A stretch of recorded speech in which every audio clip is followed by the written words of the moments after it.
se concordarem, vamos dar então início aqui à nossa sessão. Nós vamos estar neste momento com 217 participantes. Então, boa tarde e bem-vindos ao Centro Nacional de Competências para a Inovação Tecnológica do Setor Agroflorestal, Inovtec Agro. Dar-vos as boas-vindas, agradecer nomeadamente por estarem neste nosso primeiro webinar e, de facto, lembrar que nestas últimas semanas, nestes últimos tempos, de facto, são muitos os webinars, as agendas estão carregadas e ainda assim dizer-vos que, apesar disso, tivemos a graça de ter 615 inscrições, o que é um número muito significativo e dizer-vos, na realidade, que isto é um verdadeiro exercício prático de digitalização. E o Inovtec Agro, uma das competências que, de facto, encerra é essa da também digitalização. De facto, é fantástico, porque esta forma de trabalharmos potencialmente com alguns inconvenientes traz-nos a possibilidade de estarmos ligados em rede. Eu, concretamente, estou a falar-vos aqui do Instituto Politécnico de Porto Alegre, sei que estão colegas na Universidade de Évora, sei que estão colegas na Universidade de Lisboa, sei que estão colegas em Lisboa, na Direção-Geral de Agricultura e Desenvolvimento Rural, e convosco, ao fim e ao cabo, de muitos que estão de todas as partes do país, e, pelo menos dos contactos que fomos recebendo, também alguns, não sei se entretanto vão entrar, mas pelo menos comigo identifiquei algumas pretensões de assistir, apesar de estarmos a falar em língua portuguesa, de França, Espanha e Itália. Não sei se vão efetivamente estar connosco, mas se for o caso, bienvenue à votre qui peut être assisté à cet webinaire. Merci pour être avec nous. Gracias a vosotros por estar con nosotros. Eso puede ser el inicio de otros caminos, de otras colaboraciones también con España, si es el caso de poder estar hoy aquí con nosotros. Y gracias, Emilia, a voi de essere con noi in questo webinar, anche va a essere in portoghese, ma facile de capire. Grazie a voi. Agradecer a toda a equipa que está aqui conosco, do Inovtec Agro, também à Rede Rural Nacional, na qualidade de engenheira Custódia Correia, que acedeu para moderar connosco esta sessão, e também à equipa da Direção-Geral de Agricultura e Desenvolvimento e à Rede Rural Nacional, que está neste momento também a transmitir este evento em direto na sua página de Facebook. É muito significativo, ao fim e ao cabo, para nós dar início a esta primeira sessão. Recordo-vos que este nosso Centro de Competências abrange de uma forma transversal a componente de inovação ao setor agroflorestal. É, de facto, nas competências da agricultura de precisão, da mecanização, da digitalização. Hoje são temas claramente em cima da ordem do dia quando se fala de agricultura, e recordo-vos que, de facto, o Inovtec Agro, com o seu conjunto de 65 entidades que aderiram portanto, à criação deste centro e que formalizámos essa criação no passado mês de setembro, de todas as partes do país, incluindo os arquipélagos da Madeira e dos Açores, é de facto para nós muito grato podemos pôr em marcha este primeiro webinar, eu diria mesmo ainda antes do primeiro plano de atividades que neste momento irá ser discutido nos primeiros meses de 2021. A propósito de inovação, e para percebermos um bocadinho a transversalidade destes temas, eu lembro um documento que muitos de vós com certeza conhecem, da PwC de 2016, que fala nas 8 tecnologias emergentes para o sucesso empresarial, e refere, dentro dessas, estávamos em 2016, dentro dessas tecnologias, a inteligência artificial, a realidade aumentada, o blockchain, a detecção remota, e neste caso os veículos autónomos e os drones, a internet das coisas, a robótica, a realidade virtual e a impressão 3D. E se nós pensarmos um pouco naquilo que é a transversalidade deste centro de competências, naquilo que são as atividades do setor agrícola, florestal, e também naquilo que é a atividade da produção animal, qualquer destas competências, qualquer destas tecnologias, desculpem, encerra claramente papel nestas 3 competências que nós definimos no centro, que é a agricultura de precisão, que é a digitalização e que é, de facto, a mecanização. Nós hoje vamos abordar o tema neste primeiro webinar da agricultura de precisão. Lembrar que, de facto, a agricultura de precisão está integrada fortemente com as outras duas áreas, uma com algumas especificidades, e daí nós a temos também mantido, que é a mecanização, e outra muito ligada, que é a digitalização. Também lembrar-vos que é um tema que neste momento está em cima da mesa naquilo que são uma série de medidas em discussão na própria PAC 2030, que é a transição digital e a digitalização, e que vai ser, conforme já anunciado por diferentes meios de comunicação social, uma das chaves da presidência da União Europeia já a partir do próximo dia 1 de janeiro. Portanto, eu penso que esta nossa primeira sessão é francamente oportuna. Claro que foi escolhido aqui um tema hoje abrangente e muito simples, e espero que tratado de uma forma muito prática, de maneira a que nós consigamos começar a dar resposta, começar a desvendar alguns conceitos que às vezes podem parecer mais complicados, e por isso a pergunta: o que é que a agricultura de precisão pode fazer por nós? Como começar? Portanto, vamos tentar discuti-lo aqui sobre 3 vertentes. Ele de todo vai ficar aqui encerrado nesta nossa sessão. Estou certo que no final vamos criar aqui novas ideias e nova rede, por assim dizer, para uma segunda discussão, mas, portanto, oferecendo-se na organização deste primeiro webinar a necessidade de talvez fazer um primeiro arranque com esta temática mais simples, de abordagem mais geral, e onde, de facto, iremos pôr em prática aqui alguns casos de estudo. Eu não vou, digamos, tomar-vos mais tempo. Vou passar a palavra ao professor Nuno Canada, presidente do INIAV. Eu recordo que o Centro de Competências Inovtec Agro foi, como disse há pouco, recentemente criado, portanto, assinado esse protocolo em setembro. Teve um forte envolvimento e uma parceria tanto do INIAV, como da APROMIS, como da Direção-Geral de Agricultura e Desenvolvimento Rural, que acreditaram neste projeto e o motivo pelo qual aqui estamos. Por isso, obrigado para já por estarem connosco. Desejar-vos que esta sessão corra pelo melhor. Esperamos não ter nenhuma surpresa do ponto de vista de algum fio elétrico que se possa desligar. Esperamos que tudo corra bem. E, de facto, convidar o professor Nuno Canada a dar-nos as suas boas-vindas também a esta sessão. Muito obrigado. Obrigado. Boa tarde a todos. Queria, em primeiro lugar, agradecer o convite para estar presente nesta sessão de abertura e felicitar a organização do evento. 600 inscrições mostram bem o interesse que há por esta área. Gostaria de cumprimentar o professor Luís Alcínio, o engenheiro Tiago Silva Pinto, a nossa moderadora, a engenheira Custódia Correia, os oradores e também todos os participantes. Este é o nosso primeiro evento técnico deste Centro de Competências Inovtec Agro, e eu penso que, tendo nós estes 600 participantes que ao longo da tarde irão passar por aqui, para além do excelente painel técnico-científico que vamos ter a seguir, este evento também vai servir para que esta audiência alargada perceba melhor a atividade deste Centro de Competências e aquilo que nós pretendemos fazer.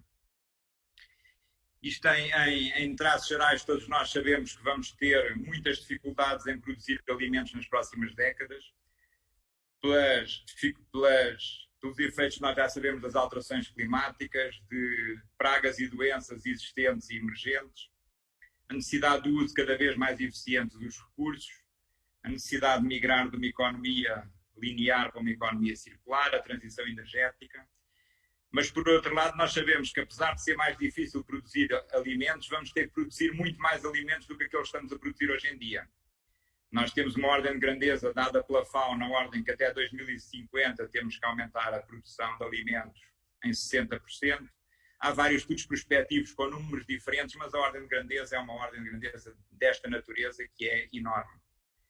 Depois, em cima disto, temos determinadas metas do Green Deal e do Farm to Fork que também vamos ter que cumprir.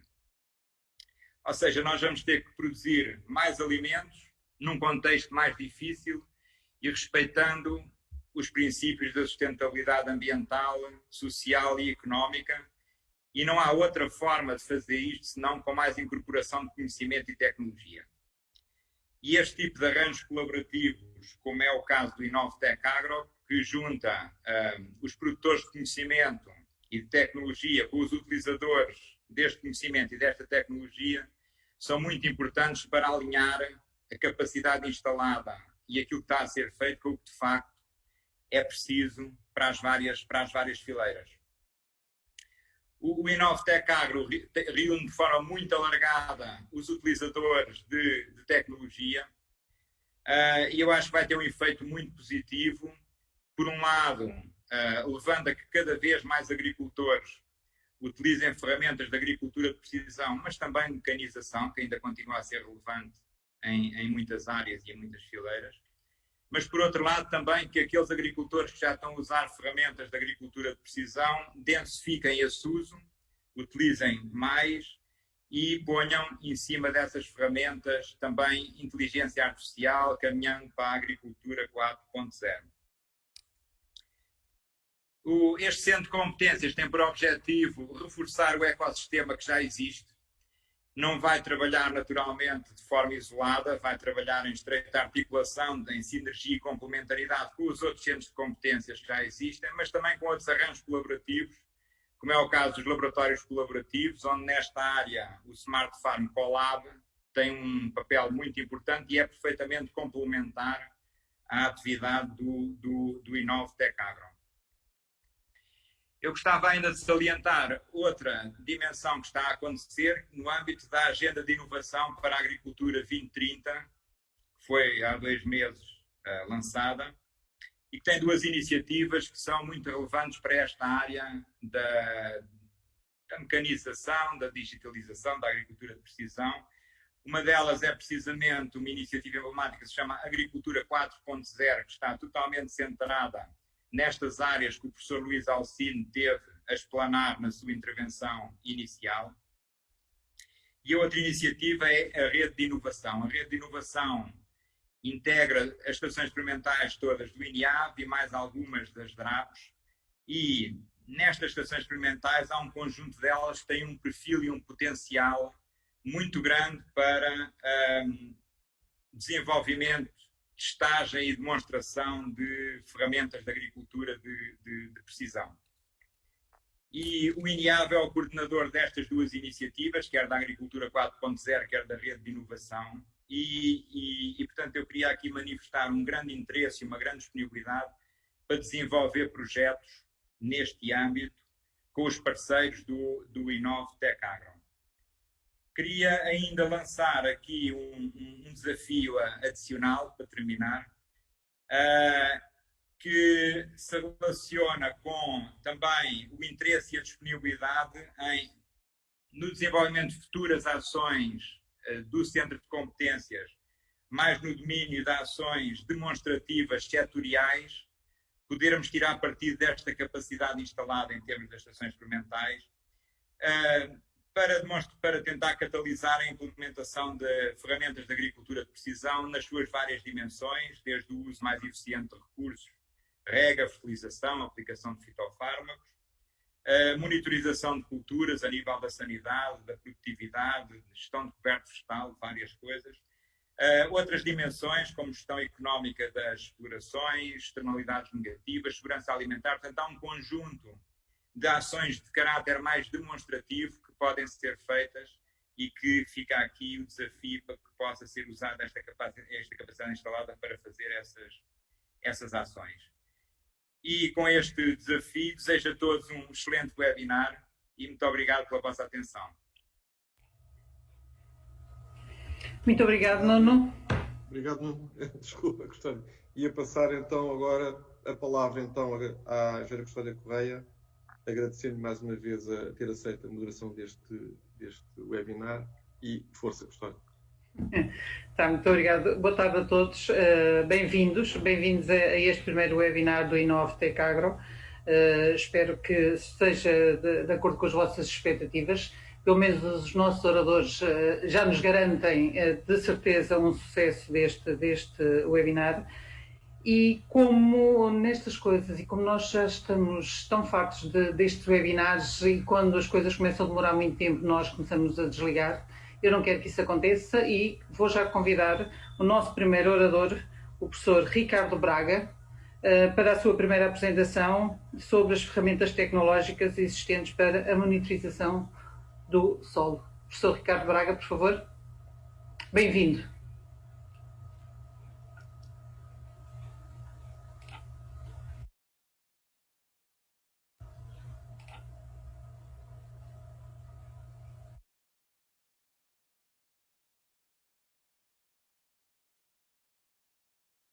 Estava sem micro.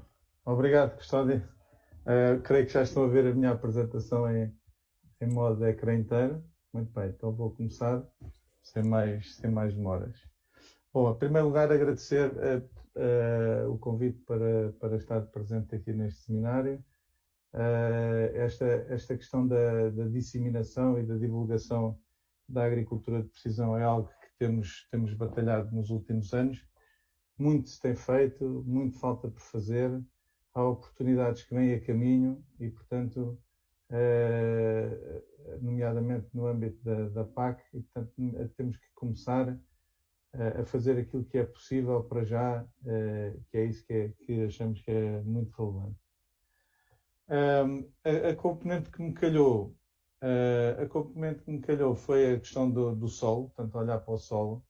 E eu, antes de começar a falar especificamente no solo e cingir-me, portanto, eu tenho aqui uma baia, impus-me uma baia que é partilhar convosco coisas muito simples e muito práticas. Portanto, o meu desejo era que no final da apresentação todos tivessem uma ideia de coisas que pudessem andar para a frente e fazer nas vossas explorações, nas vossas organizações. Em primeiro lugar, portanto, chamar aqui a atenção para a definição da agricultura de precisão. Isto pode parecer redundante, mas a agricultura de precisão tendo começado no final dos anos 80 do século passado.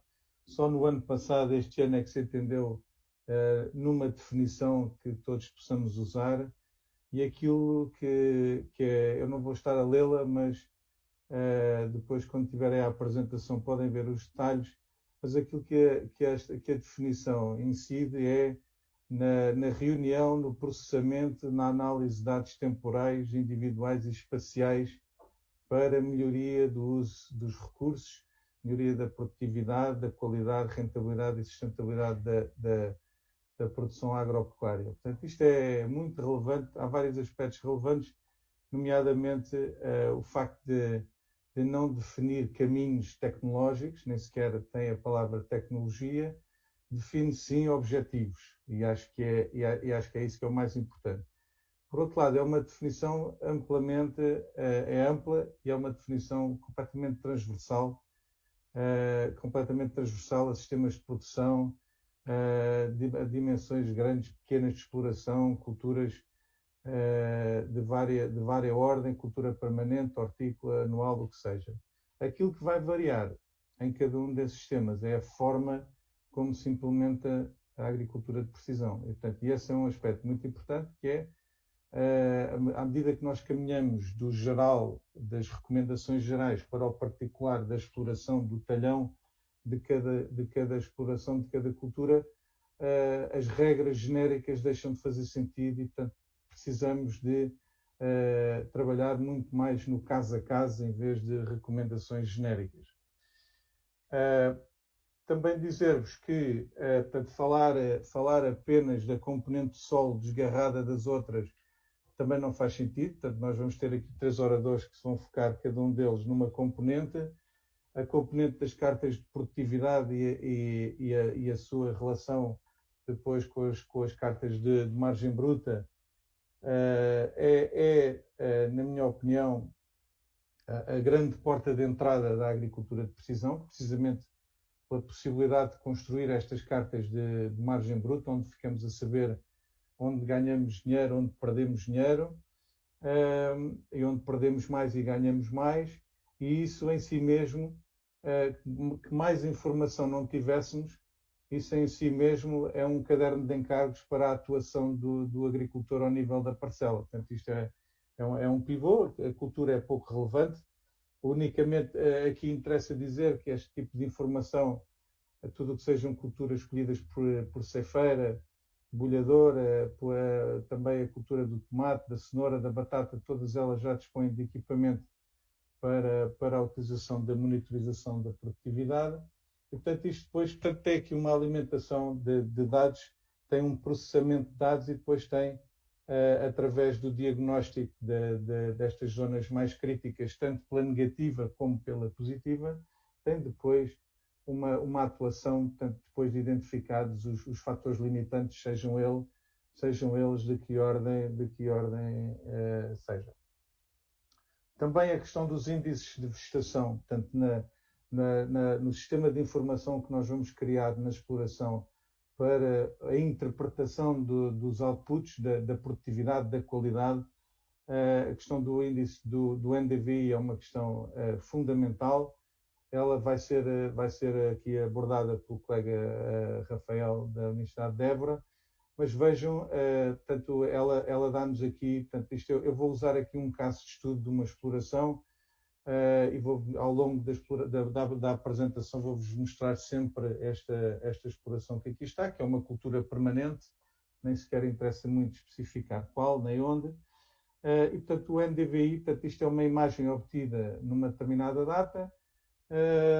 A interpretação do NDVI, portanto, quando tem aqui a variação dos valores, entre valores próximos de 0,1 e valores próximos de 0,6, uma copa de uma planta com NDVI 0,6 é uma copa bastante mais vigorosa, com maior índice de área foliar e, portanto, fotossinteticamente mais ativa. E, portanto, hoje em dia esta informação está facilmente disponível. Eu coloquei aqui um link em baixo de um vídeo para o YouTube onde eu explico exatamente a utilização das N plataformas que existem, onde podem consultar esta informação, tipo Google Maps, e aqui, portanto, a evolução ao longo do ciclo do NDVI, da cultura e, portanto, todas as implicações que isto tem. Portanto, podem, de forma simplista, pensar nisto como a avaliação da taxas de crescimento da cultura, do conforto da cultura em termos fotossintéticos. Outra informação extremamente importante, portanto, faz parte do conjunto de 4 blocos de informação que para nós consideramos a base. Portanto, falei-vos da carta de produtividade, do NDVI, portanto, da parte da canópia, e agora falo-vos aqui da componente do terreno, da modelação digital do terreno, para depois vos falar então da componente solo. Componente terreno.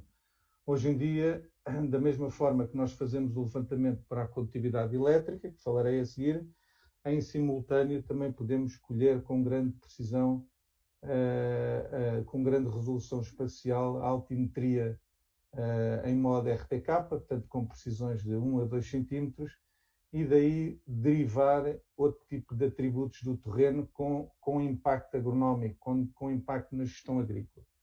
Aqui vejam, portanto, a derivação, portanto, todas estas são atributos secundários que resultam da altimetria, e aqui vejam no exemplo nesta cultura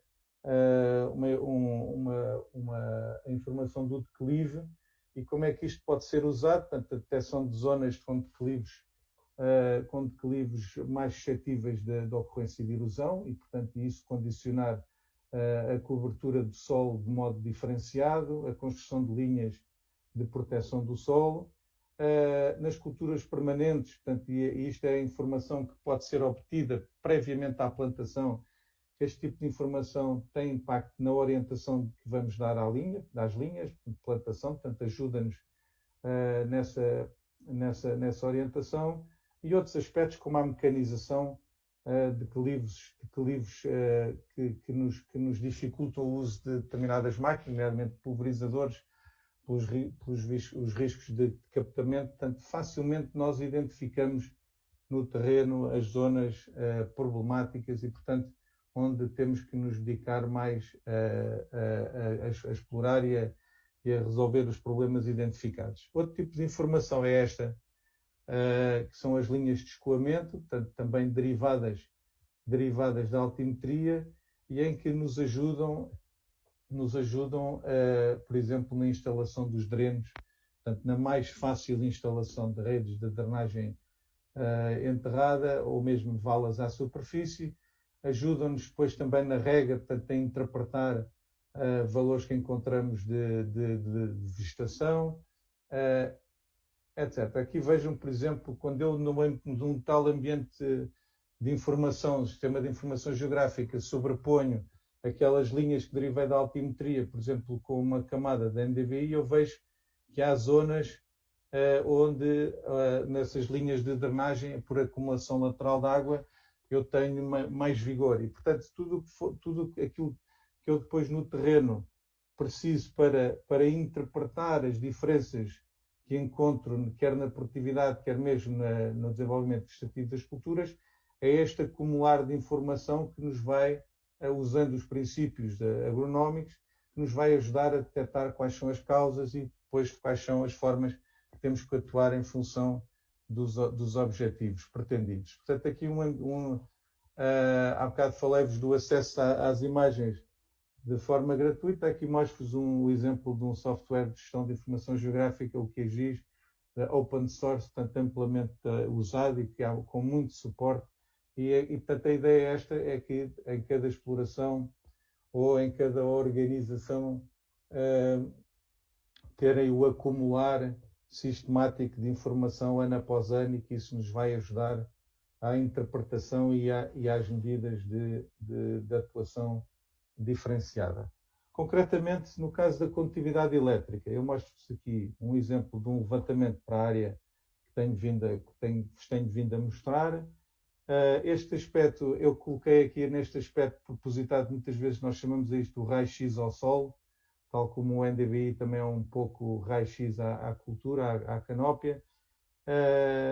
Portanto, o que ele vai fazer, o que a condutividade elétrica faz, através de um levantamento sistemático, vai-nos dar isso mesmo, vai-nos dar a capacidade que o solo tem para conduzir a corrente. Há diversos tipos de sensores. Aquele que é mais comum, mais generalizado, que existe em Portugal, já há alguns prestadores que fazem esse tipo de levantamentos, é o levantamento de condutividade por indução. Porquê que o conhecimento da condutividade elétrica é importante? Porque ela é espelho de características do solo, nomeadamente, e se não estivermos a falar em domínios de salinidade, nomeadamente de uma característica que para nós agrónomos tem fundamental importância, que é o teor de argila do solo.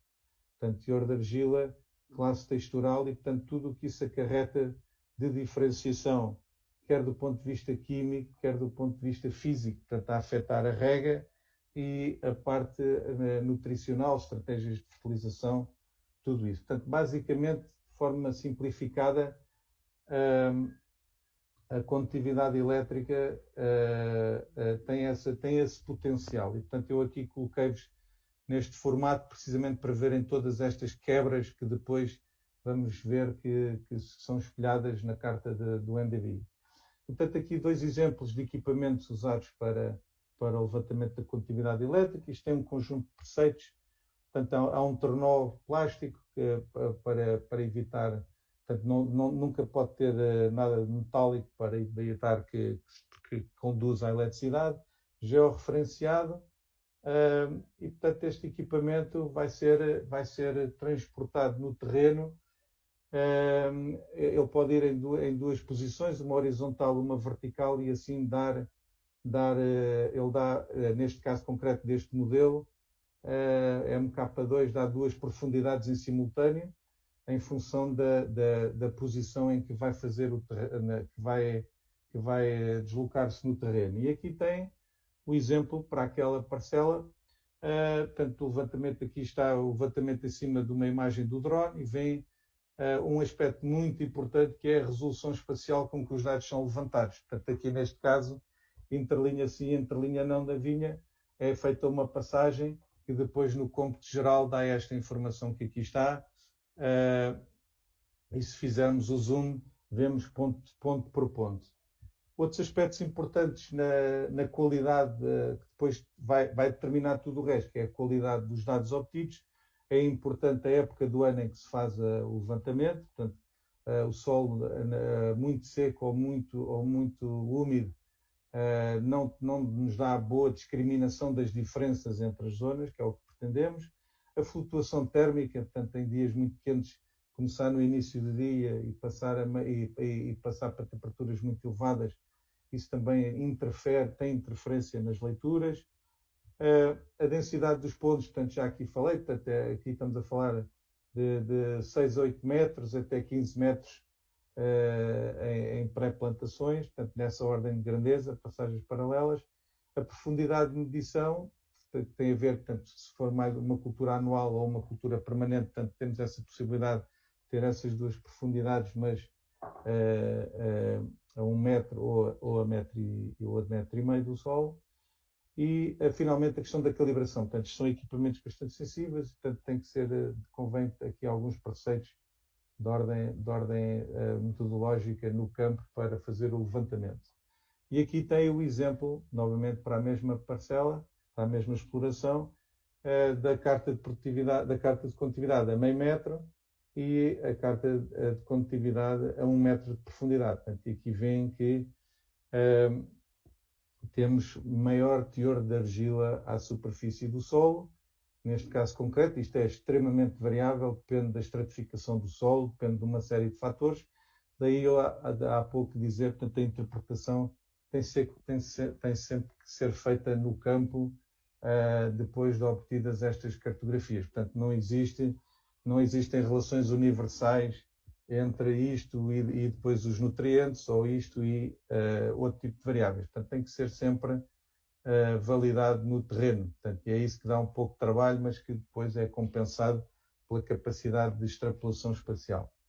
Há bocado falávamos daquela questão do raio-x. Reparem que isso, não sei se tem contraste para isso, mas na carta da NDV, por exemplo, vem aqui um veio de valores de maior área foliar, que está ali espelhado na carta de condutividade. Portanto, é um veio de um solo mais argiloso e, portanto, maior a água disponível para a planta e, portanto, maior duração do crescimento da área foliar. E, portanto, isto é uma demonstração de que é uma variável importante que tem impacto depois em tudo o que é o crescimento da cultura. Aqui também os tais veios, portanto, isto é uma zona aqui com os veios que se vê inclusive à superfície, bastante estratificação, e portanto aqui está uma imagem de drone, e portanto a ligação entre as duas camadas.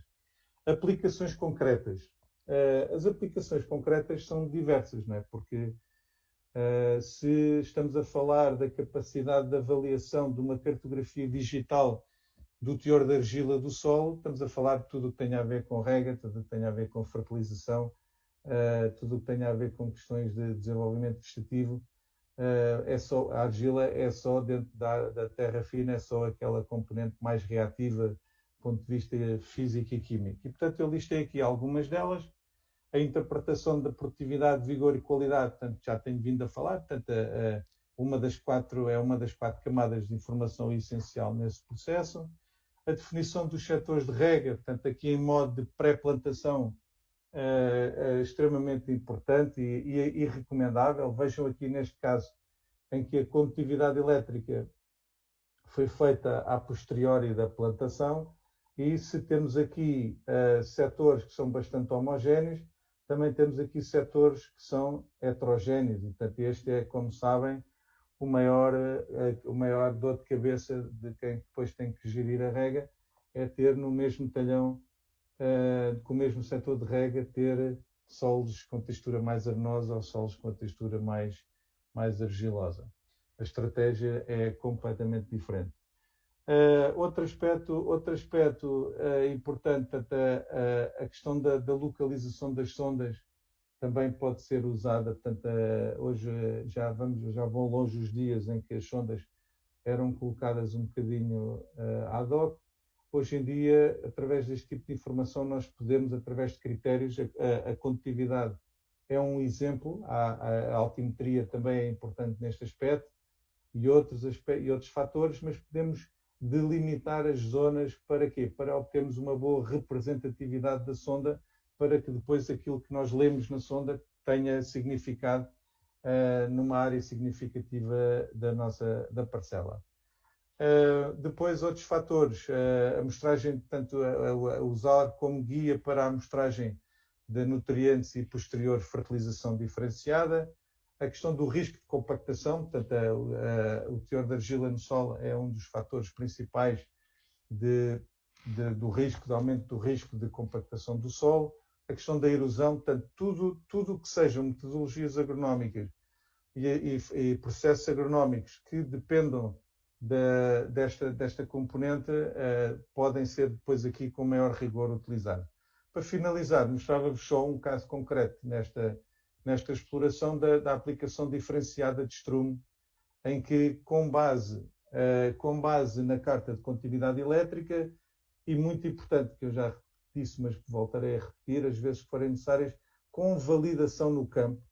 Portanto, a questão das retas de regressão direta entre uma coisa e outra são sempre muito complicadas. Portanto, lembrem-se, não estamos já a falar de generalidades, estamos a falar de explorações de solos, de parcelas em concreto. Portanto, depois de calcorrear o campo, de fazer amostragens e de verificar correlações, então, neste caso, o que estamos a fazer, uma das aplicações que estamos a fazer é a diferenciação da aplicação de matéria orgânica ao solo em função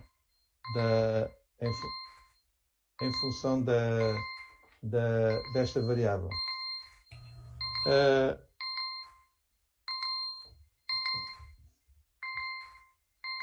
Desculpem lá, estou a ser vítima do próprio alarme.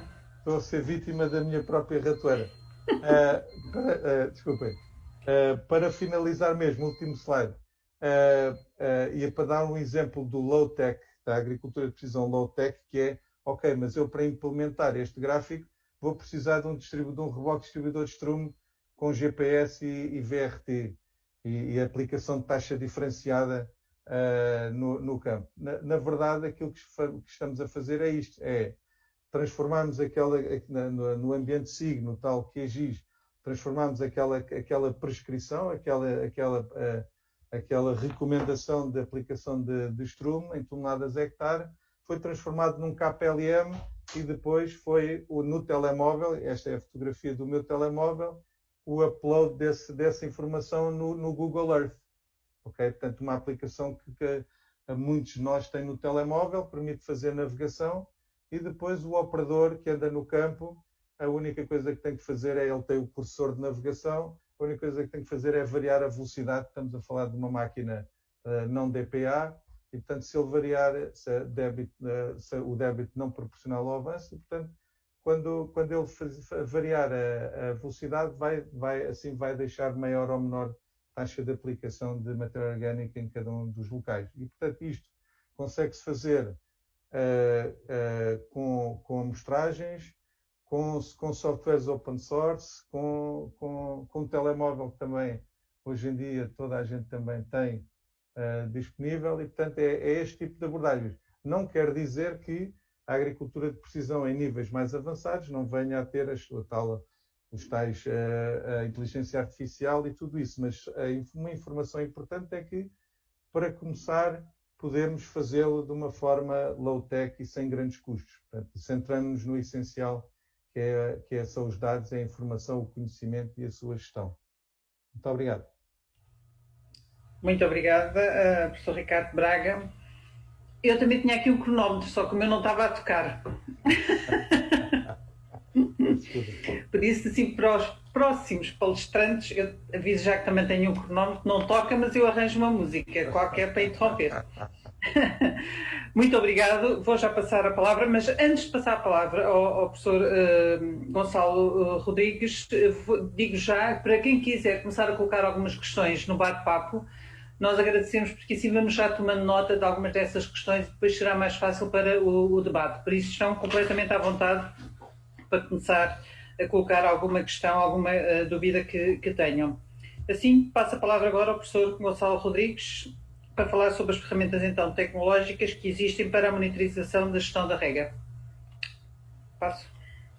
Não esquecer que o cronómetro está ativo a partir de agora. A contar. Está a contar, Bem, exatamente. obrigado, Custódio. Bem, boa tarde a todos. Antes de mais deixar uma palavra de agradecimento à organização pelo convite que foi endereçado e também dizer que fazer uma apresentação a seguir ao Ricardo Braga torna tudo mais fácil, porque grande parte do trabalho que se poderia ter em alguma nota explicativa ele consegue fazê-lo em excelência, portanto facilita-me muito aqui a minha apresentação. Tentando de alguma maneira abordar o tema que me foi lançado naquilo que são as ferramentas tecnológicas existentes para apoiar a gestão da rega, na realidade vamos falar apenas de algumas das ferramentas tecnológicas, porque a panóplia daquilo que são as metodologias, as ferramentas, as métricas, tudo aquilo que hoje em dia existe para nos dar apoio à gestão da rega, é tão lato que era impossível apenas numa apresentação esgotar todas estas aproximações. Mas se nós pensarmos aquilo que é um regadio de precisão, aquilo que é uma rega de precisão, já vem muito além daquilo que é a existência da definição de uma agricultura de precisão. Os egípcios já o faziam, algumas partes do globo ainda o continuam a fazer, que é a tentativa de pensar como é que eu levo água de algum ponto para o outro, para regar as minhas culturas e tentar otimizar aquilo que é um crescimento vegetativo através de uma alocação de um recurso disponível para fazer essa gestão. Depois, na realidade, no presente, nós já estamos muito avançados em termos tecnológicos, outras áreas do saber da agricultura ainda não chegaram ao patamar de desenvolvimento que nós já temos na rega. Temos sistemas de automação suficientemente desenvolvidos para que essa prática seja facilmente adotada, mas no futuro cabe-nos então tentar perceber como é que nós chegamos ainda mais longe, e pegando também um bocadinho nas palavras do professor Luís Alcino, como é que a inteligência artificial nos pode ajudar aqui a desenvolver ainda mais aquilo que é o regadio. E esta é a pergunta que nós nos colocamos e que porventura os agricultores também se poderão confrontar, que é, então como é que nós passamos do presente para aquilo que será o futuro? Como é que nós pensamos no regadio como um todo e como é que pensamos em chegar a uma rega de precisão? Porque não nos podemos esquecer que o que nós queremos da rega é que ela seja eficaz, ou seja, que se dê água suficiente às culturas para essas mesmas necessidades serem satisfeitas, pensando sempre no ponto onde o consumo porventura será mais alto, e que a rega, além de eficiente, também seja uniforme. E pensando que nós podemos ter dois cenários, como as fotografias em intermédia mais abaixo, em que ora gastamos água a mais, ora não conseguimos dar água suficiente às nossas culturas, precisamos então de saber como é que nós podemos ser precisos, não só eficazes, mas principalmente eficientes e uniformes. Porque tudo passa por um melhor uso, ou um uso mais eficiente da água, visando sempre uma maior sustentabilidade e um menor impacto ambiental, ao mesmo tempo que nós queremos melhorar as nossas produções e ter menores custos de produção, e pensando também naquilo que é uma redução da pegada hídrica ou da pegada carbónica, visando também aquilo que são as métricas implementadas. Pensando então em todos os fatores, nós podemos elencar aqui alguns, como por exemplo o sistema de rega, as sondas de umidade, a estimativa das necessidades hídricas das culturas, a informação meteorológica atual ou aquilo que seja uma previsão, e outros temas como dedicados à cultura e ao solo. O Ricardo já falou da componente do solo, já tocou um pouco nesse aspecto.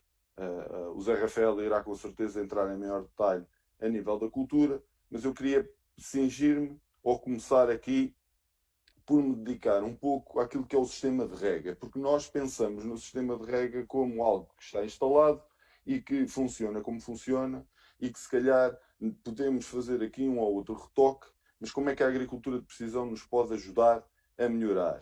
O primeiro ponto é, se nós olharmos, por exemplo, para um qualquer pivô, visto do espaço, nós conseguimos logo, desde o primeiro momento, ver que há ali qualquer coisa que não está bem. Temos ali uma linha de drenagem que porventura existe, e que esse problema é constante e temos que aprender a conviver com ele. Mas, de resto, tudo parece normal. Aliás, se nós fizermos alguma aproximação, já começamos a ver que há ali realmente alguma coisa que pode não estar bem. Utilizando as imagens satélites e pegando aqui um bocadinho nos NDVIs, conseguimos ver que realmente não só aquela linha de drenagem, como a linha de acesso ao centro do pivô, tem um índice de vegetação muito mais baixo do que aquilo que é a restante mancha homogénea, mas ainda estamos aqui numa fase inicial e intermédia do desenvolvimento vegetativo.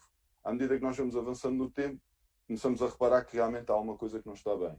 Que realmente há ali algumas linhas, algumas isolinhas a partir do centro, que denotam que há uma falha de uniformidade do sistema de rega e que, porventura, terá que haver alguma intervenção para melhorar esta uniformidade. Porque eu até posso estar a ser eficaz, que a minha cultura, a minha produção de biomassa pode estar a atingir aquilo que tinha sido o valor projetado no início de uma campanha, mas na realidade a uniformidade e a eficiência da água não será aquilo que nós pretendemos, e à medida que nós vamos avançando no tempo, na realidade estes problemas tornam-se depois ainda mais avassaladores. O problema da utilização deste tipo de tecnologia é que muitas vezes é a velha mística de depois de casa roubada, trancas à porta. Nós já nos vamos aperceber disto quando a determinada altura e poderemos, porventura, ir tarde demais.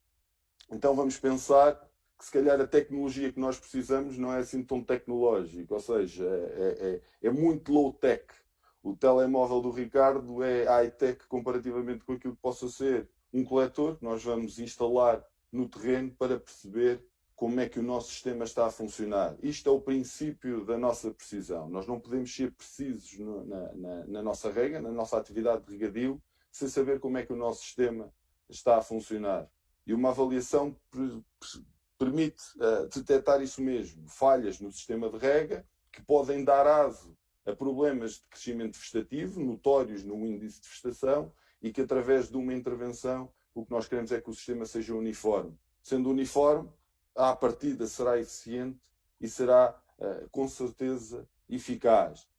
Resolvido este problema, nós conseguimos ir mantendo o seu acompanhamento e depois podemos ir aferindo anualmente, mensalmente ou semanalmente, sempre que haja uma nova imagem satélite onde nós possamos escolher o NDVI para saber com certeza se o nosso sistema continua ou não a funcionar em pleno e se a uniformidade consegue ser alcançada. Aliás, tendo aqui apenas um pequeno vídeo, também podemos recolher informação através dos drones para saber como é que o nosso sistema está a funcionar em termos de uniformidade, não apenas das imagens satélite, mas tendo também aqui um apoio visual, aqui fonte do engenheiro João Coimbra, pioneiro nestas questões também do regadio de precisão. Pensando então que o sistema de rega está comatado, passamos às sondas de umidade. E nas sondas de umidade temos de entrar aqui em dois níveis de detalhe. Primeiro, onde é que as colocamos? Tanto do ponto de vista macro como do ponto de vista micro. O Ricardo também já falou um pouco sobre isto, que as cartas de condutividade são um fator muito importante naquilo que é um projeto de instalação de sondas de monitorização, mas depois interessa também saber onde é que as colocamos na parcela junto à nossa cultura. E depois, de alguma maneira, tentar aferi-las, pensando que, eu vou rebater este ponto mais do que uma vez, que aferir uma sonda não é calibrar uma sonda, é utilizá-la de uma forma muito expedita para determinar aquilo que são os limites e aquilo que são as métricas a adotar para que o regadio seja eficaz e eficiente. Pensando do ponto de vista macro e olhando para um outro pivô, um outro caso de estudo, nós poderíamos pensar que para uma determinada área, de sensivelmente 21 hectares, quantos pontos é que iríamos colocar? A medida do uso eficiente da água, por exemplo, que visa isso mesmo, apoiar aquilo que é o desenvolvimento de boas práticas que visem o uso eficiente da água, diria que um ponto bastaria, porque está abaixo do limiar dos 40 hectares, a partir do qual precisaríamos de um ponto adicional. Portanto, um ponto à partida seria suficiente, podíamos era ficar com a dúvida de onde é que realmente vamos colocar esse ponto. Se utilizarmos a informação que está por baixo da nossa cultura, veríamos que para duas manchas de sol que estão existentes no nosso pivô, e eu não quero aqui entrar em algum detalhe, então como é que nós aplicaríamos a água numa taxa variável, com manchas de sol distintas, ficaria a ideia que pelo menos 2 pontos de amostragem seriam necessários, sejam eles mais frequentes ou mais pontuais, mas que teríamos que ter incidência sobre 2 realidades distintas numa heterogeneidade possível num pivô de 21 hectares, que não é uma área suficientemente larga para nós, à partida, pensarmos que haveria um problema. Mas pensarmos numa cultura permanente, um bocadinho maior, e aqui estamos a falar de uma área sensivelmente 75 hectares, a mesma pergunta se poderia colocar quantos pontos e onde, pensando exatamente no mesmo princípio, que se calhar 1 para 40 chega, para 75, 2 seriam suficientes, mas pensando na mesma aproximação, temos aqui ainda mais heterogeneidade, ou seja, mais manchas heterogéneas de solo, mais famílias de textura distintas. Como é que nós conseguimos gerir isto, colocando a fatia da setorização que possa ter sido criada no sistema de rega a juntar àquilo que é a informação disponível? Eu diria que, porventura, pelo menos 5 pontos de monitorização teriam que ser colocados, não pensando naquilo que possam ser setores ou turnos de rega distintos, relevos topográficos significativos que possam trazer outro problema, exposições diferentes à radiação solar ou, porventura, até variedades distintas da mesma cultura permanente. Portanto, é só ter uma ideia de que, realmente, o princípio de uma agricultura de precisão nos dá aqui uma métrica muito importante relativamente ao ponto de vista macro da instalação de sondas de monitorização de água no solo. Do ponto de vista micro, importante, não tanto a ver com aquilo que é a tecnologia da agricultura de precisão como nós estamos habituados, mas também pensar primeiro que tipo de sensor é que eu vou instalar, que tipo de sensor é que eu vou utilizar, monitorização de água no solo, de crescimento vegetativo, de stress hídrico na planta, de turgidez na folha. O que é que eu vou utilizar? Tomada essa decisão então onde é que eu vou realmente colher essa informação? Do ponto de vista macro, eu já poderia ter resolvido esse problema, mas interessa-me também perceber do ponto de vista micro. Para uma determinada densidade vegetativa e densidade de um culpado de uma determinada cultura, eu tenho que perceber que o limite da projeção da copa me ajuda a tomar uma decisão. Porque a partir desse mesmo limite vertical, indica-me não só até onde é que a minha planta se vai desenvolver do ponto de vista aéreo, mas também aquilo que é o desenvolvimento e a projeção radicular de cada uma daquelas plantas. Portanto, tenho que ter isto em conta para também, ao mesmo tempo, saber que onde eu estou a regar, onde está o meu emissor, é um ponto principal de monitorização para eu saber não só quanta água estou a dar à minha cultura, mas de que maneira é que ela se está a estratificar ao longo de toda a profundidade radicular. Portanto, instalar sondas fora daquilo que é uma zona de abrangência da própria planta ou da própria cultura não é uma boa prática. Primeiro, para tirar partido dessa ferramenta que está a ser utilizada e que muitas vezes não é barato o seu investimento, mas também toda a informação que está a ser colhida ao longo do tempo para que de alguma maneira me ajude a ser cada vez mais eficiente. Então, instalada a minha sonda, tenho que pensar então como é que eu a vou utilizar. E entra aqui a questão não tanto de uma calibração, porque a calibração requer a recolha de dados no campo, que depois tenham que ser tratados em laboratório, para depois criar uma curva de regressão para transformar aqueles dados em bruto que eu estou a colher no campo, adaptados ao meu solo e adaptados àquilo que são os diferentes estratos pedológicos em toda a sua profundidade radicular, mas se eu depois mudar a sonda de sítio para 10 metros, 100 metros à frente, o solo já não é exatamente igual, tenho que retornar ao laboratório para tentar fazer novamente uma calibração. Não é dizer que a calibração não é fundamental, não é suficientemente expedita para ser feito de forma a acompanhar aquilo que é a mudança que possa ser necessária na gestão da minha cultura. Se nós olharmos para aquilo que é um detalhe de uma informação a ser colhida num passo-tempo permanente de uma umidade, de uma sonda de umidade de monitorização de água no solo, podemos ter aqui logo alguma ideia de que eu tenho que definir aqui 2 patamares. Primeiro, por um lado, aquilo que é a capacidade de campo, que lá está, eu posso aferir em laboratório, posso tomar essa decisão de a definir em laboratório e utilizar para aquele ponto de amostragem, e depois aquilo que nós podemos chamar o disparo da rega ou um limiar de gestão aceitável ou de gestão admissível para a qual a minha planta não vai entrar em stress. Depois também podíamos entrar aqui em discussão se isto é constante ao longo de todo o ciclo vegetativo ou se é apenas dimensionado para um estado fenológico e em função da estratégia de rega, se eu tenho uma estratégia de rega deficitária controlada ou se tenho em pleno conforto hídrico, pode ser diferente. Como é que eu posso definir esta informação, partindo do princípio novamente que a frição e calibração são coisas distintas? É olhar para aquilo que é um perfil de extração e tentar identificar que, à medida que esta curva ou que esta reta que eu posso criar, que me vai dar, ou que me vai tornando cada vez mais suave o declive, me dá a nota que a planta está a ter cada vez mais dificuldade em extrair a água do solo. Eu consigo definir a minha capacidade de campo de uma maneira muito mais fácil, que é encharcar o ponto de influência da minha sonda, e a partir do momento em que toda a água percolou e que residiu apenas aquela que está presente no espaço intersticial de cada um daqueles macro e microporos, permanece a capacidade de campo. A dificuldade poderá estar, então, como é que eu defino aquele disparo de rega? A partir de que momento é que eu devo regar para que a cultura não entre em stress excessivo ou não além daquele que possa ter sido definido do ponto de vista da gestão? É aqui que entra a definição desta reta a vermelho, aquele dito disparo de rega, que me evite que a planta comece a entrar em esforço e que, em vez de estar a produzir biomassa, que é aquilo que nós queremos que ela faça, está a gastar essa mesma energia para tentar sobreviver. Portanto, vou querer definir aquele meu limite acima do ponto onde ela continua em pleno conforto, ou que o stress hídrico induzido não vai além daquele que teria sido definido para atingir uma determinada qualidade de produção. Outro ponto que eu posso tentar perceber é então quantos sensores é que realmente eu preciso de instalar e até que profundidade é que eu devo fazer essa minha monitorização, porque muitas vezes quando nós precisamos de comprar uma sonda de monitorização de água no solo, a pergunta que o prestador nos faz é: mas qual é a profundidade e quantos setores é que precisa? Quer sensores de 20 em 20 centímetros, de 10 em 10, de 40 em 40, até onde é que eu devo ir?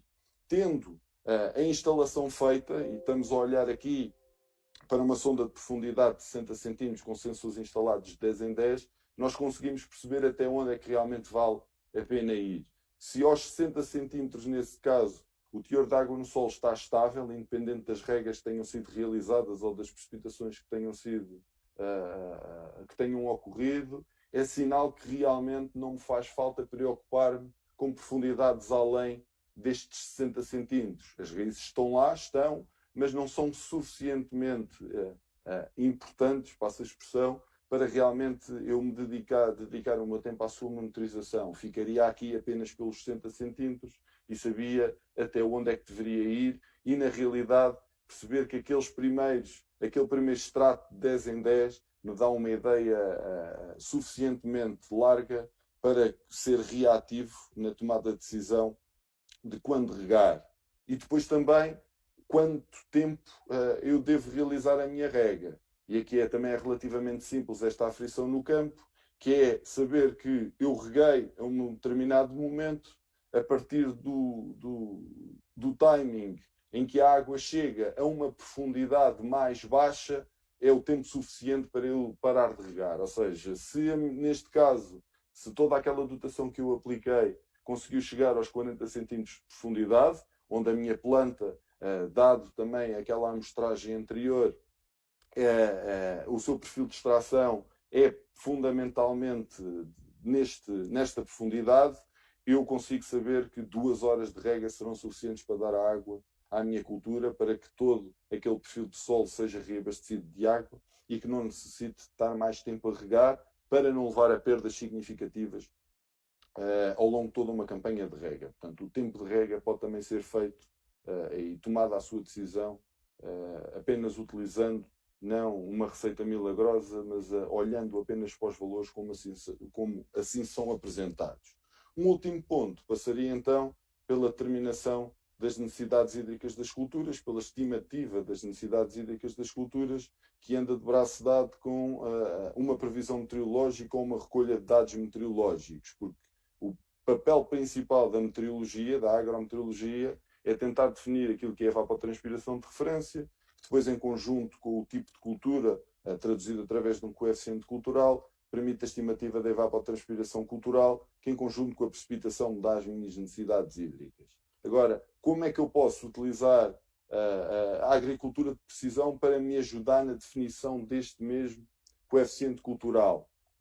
A título de exemplo, olhando para aquilo que é a curva desse mesmo KC do milho, tabelado pela FAO e amplamente utilizado para a gestão e determinação das necessidades hídricas das culturas, e também pondo à frente daquilo que são os dados de NDVI colhidos para uma mesma cultura de milho, nós conseguimos, de uma forma muito evidente, encontrar uma tendência semelhante de desenvolvimento desta curva ao longo do tempo, ao longo da campanha. Como é que nós podemos dar o passo a seguir? É tentar correlacionar uma coisa com a outra. É tentar encontrar aqui uma relação matemática que me ajude a converter este meu NDVI em coeficiente cultural para depois transformar a minha evapotranspiração de referência na minha evapotranspiração cultural. E aqui eu não estou a estimar nada com base numa futurologia que me diga o que é que vai acontecer no dia da manhã. Não, é ir ajustando o meu conhecimento, é ir ajustando a informação que eu tenho disponível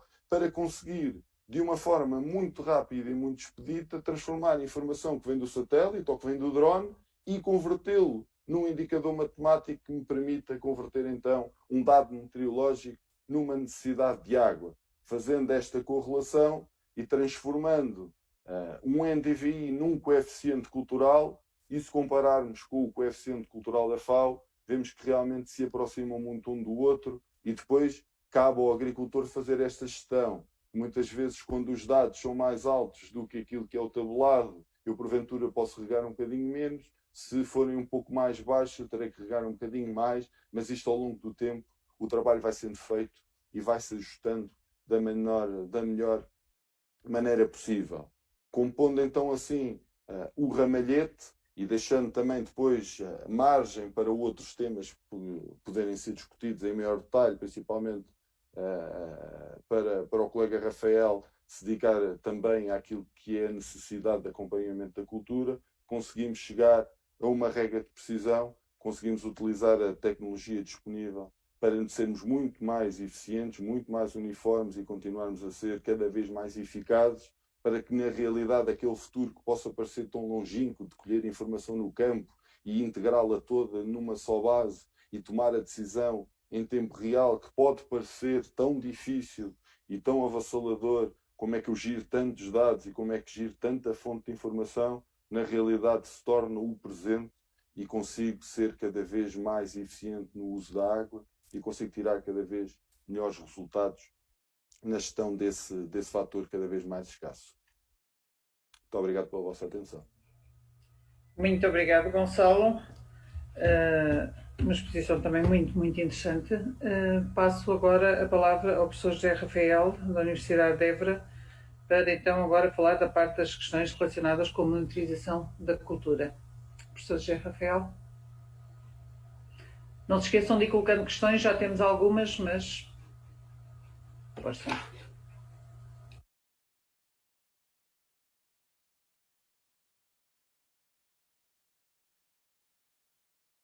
Está no silêncio. Peço desculpa.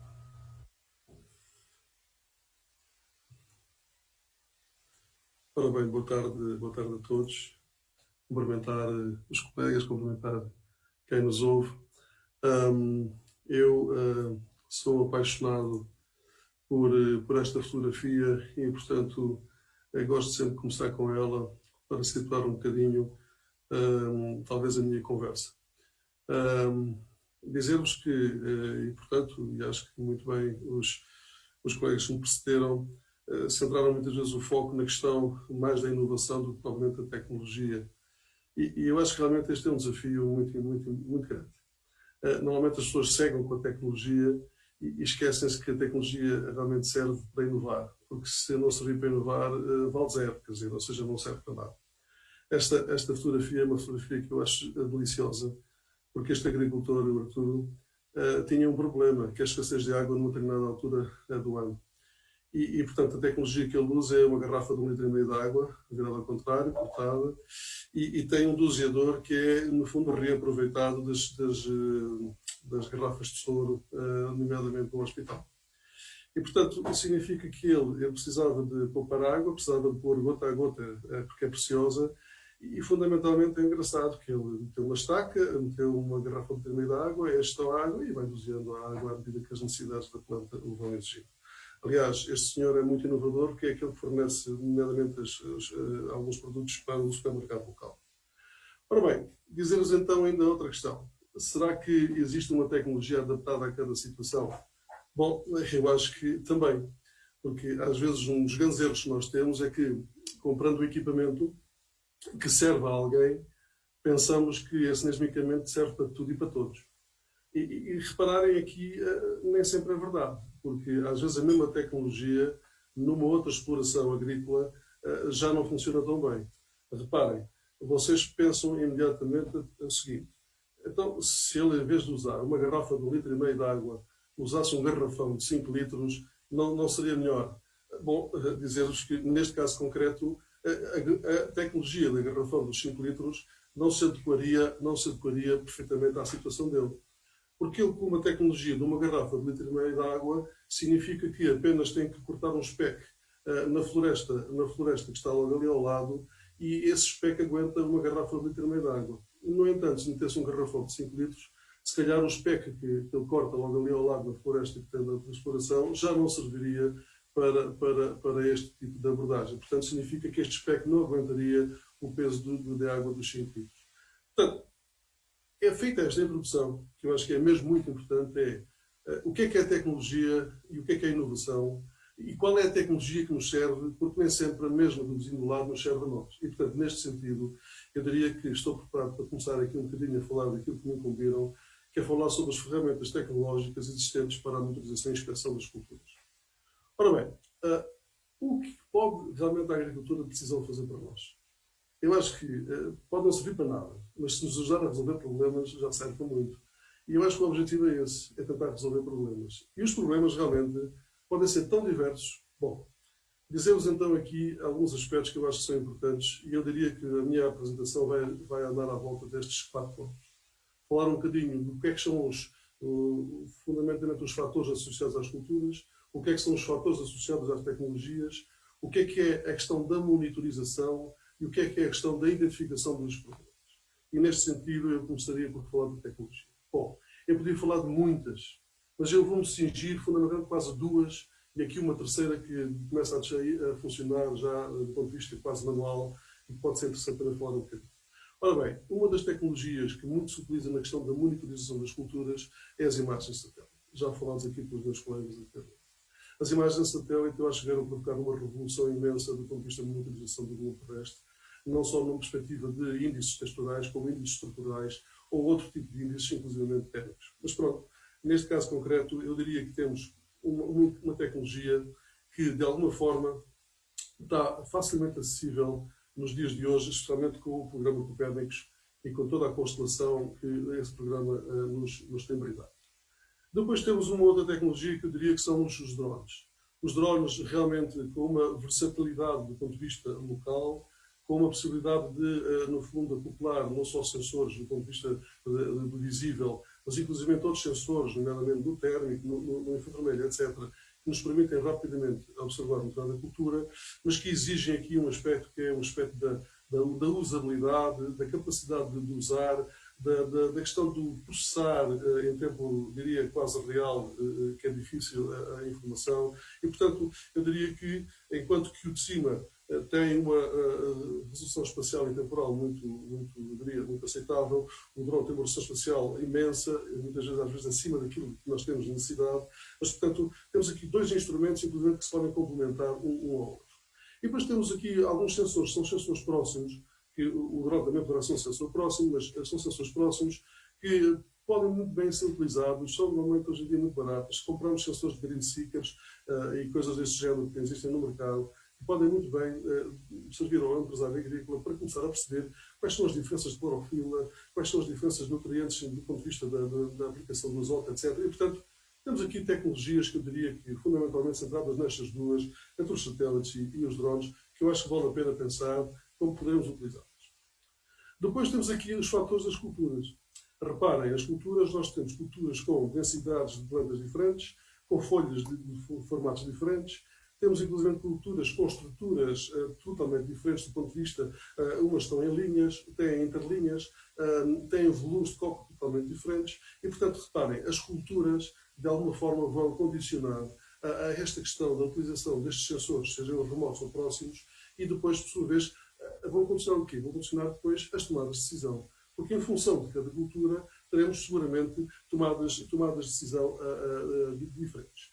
Ora bem, se eu vos disser que talvez haja sensores ou satélites mais adaptados a determinado tipo de culturas e outros satélites e sensores adaptados a outro tipo de culturas, vocês se calhar não vão estranhar, porque realmente é verdade. Quer dizer, isto não há vela sem senão. Significa que se a gente puxa o lençol para cima, que está para os pés, se puxa o lençol para baixo, que está para os ombros. E, portanto, cada sensor está mais ajustado e mais adaptado a determinado tipo de culturas e a determinado tipo de padrão cultural.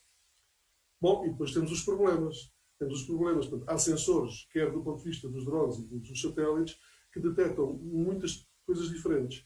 Por exemplo, podemos detectar anomalias ao ponto de vista da clorofila, anomalias de doenças de solo, anomalias de stress hídrico, anomalias de estrutura da própria cultura. Portanto, temos aqui questões ligadas à estrutura. E, por exemplo, há índices que não detectam este problema de estrutura que vocês estão a ver aqui no vosso canto superior esquerdo, mas há outros índices e outros satélites que detectam este tipo de problemas. E, portanto, é preciso perceber quais são os índices, quais são os satélites, quais são, no fundo, depois os sensores a utilizar para identificar os problemas que a nós nos interessam.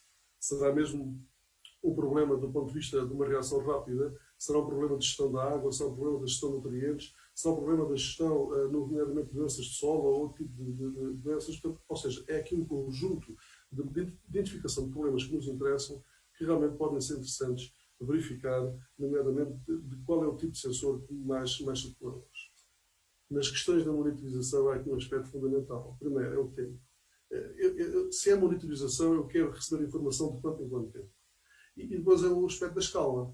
Se eu quero a monitorização, também quero o quê? Quero a escala da folha da planta ou quero a escala da parcela e as zonas de gestão. E, portanto, neste caso concreto, há aqui alguns aspectos que nós temos que tomar decisões do ponto de vista do período da resolução temporal e da resolução espacial, que pode ser muito importante do ponto de vista da nossa cultura e dos nossos problemas em que vamos atuar. Outra questão muito importante tem a ver com o alarme. Ou seja, quero receber alarmes ou não quero receber alarmes. Porque se há monitorização, se calhar eu posso dispensar essa barreira, que é uma barreira do conhecimento, que muitas vezes é muito grande, e esta é das maiores barreiras que pode adicionar a agricultura de precisão, uma barreira de conhecimento, porque um agricultor normalmente tem apenas, às vezes, uma tecnologia, uma parcela e aprende um bocadinho. E às vezes tem dificuldades depois de implementar outro tipo de tecnologias associadas. Bom, se estamos a falar de problemas, eu diria que nós vamos ter para aí grandes problemas. Quer dizer, não grandes problemas. Eu diria que não são grandes problemas. São desafios. São desafios. E eu parece-me a mim que às vezes os problemas podem se tornar oportunidades. E é interessante que, do ponto de vista dos novos objetivos que a CAP define para os próximos anos a nível europeu, nós temos aqui alguns aspectos muito interessantes. Temos aqui aspectos ligados ao clima, ou seja, à neutralidade climática. Temos aspectos ligados às questões ambientais. Temos as questões ligadas à paisagem e à biodiversidade, portanto, ou seja, são aspectos ligados à paisagem e à biodiversidade. E, portanto, nestas grandes frases que nós ouvimos no dia-a-dia do Green Deal, que vê a questão da neutralidade climática da Europa até 2050 da sua própria economia, onde a agricultura está incluída, esta questão da redução dos pesticidas e dos fertilizantes neste chavão que existe para aí do Farm to Fork. E, portanto, eu diria que mesmo que eu não use técnicas de agricultura de precisão, eu diria que se calhar eu vou ter que começar a pensar do ponto de vista da minha exploração, e a minha exploração podem ser várias parcelas espalhadas por todo o mundo, mas tenho que começar a pensar, se calhar, como é que eu vou enfrentar estas questões. E, portanto, nesta perspectiva de, talvez, como começar, eu diria que o primeiro passo seria olhar para a exploração. Então, ao olhar para a exploração, eu talvez sugeria que pudéssemos utilizar sensores, pudessem olhar para a exploração do ponto de vista da textura e da estrutura.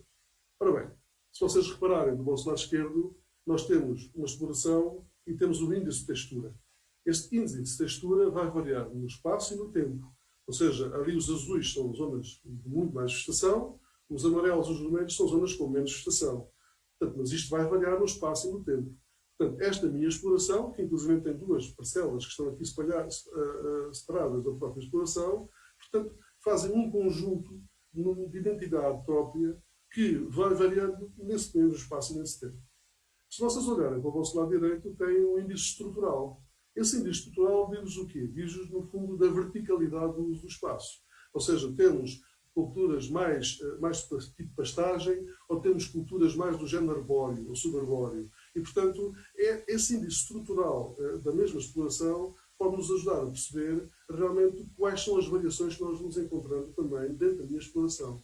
Se vocês começarem a pensar nos aspectos anteriores que eu vos falei, ora bem, então biodiversidade. Como é que a biodiversidade vai funcionar aqui? Estamos a falar de quê? Corredores, porventura, para animais, questões ligadas a aumentar a densidade de árvores ou outro tipo de culturas num determinado local, ou estou desprovido de determinado tipo de verticalidade de paisagem no local e quero aumentar essa verticalidade da paisagem. Portanto, ou seja, nós temos aqui a possibilidade de ver a exploração como um todo e olhar para ela numa perspectiva de espaço e tempo.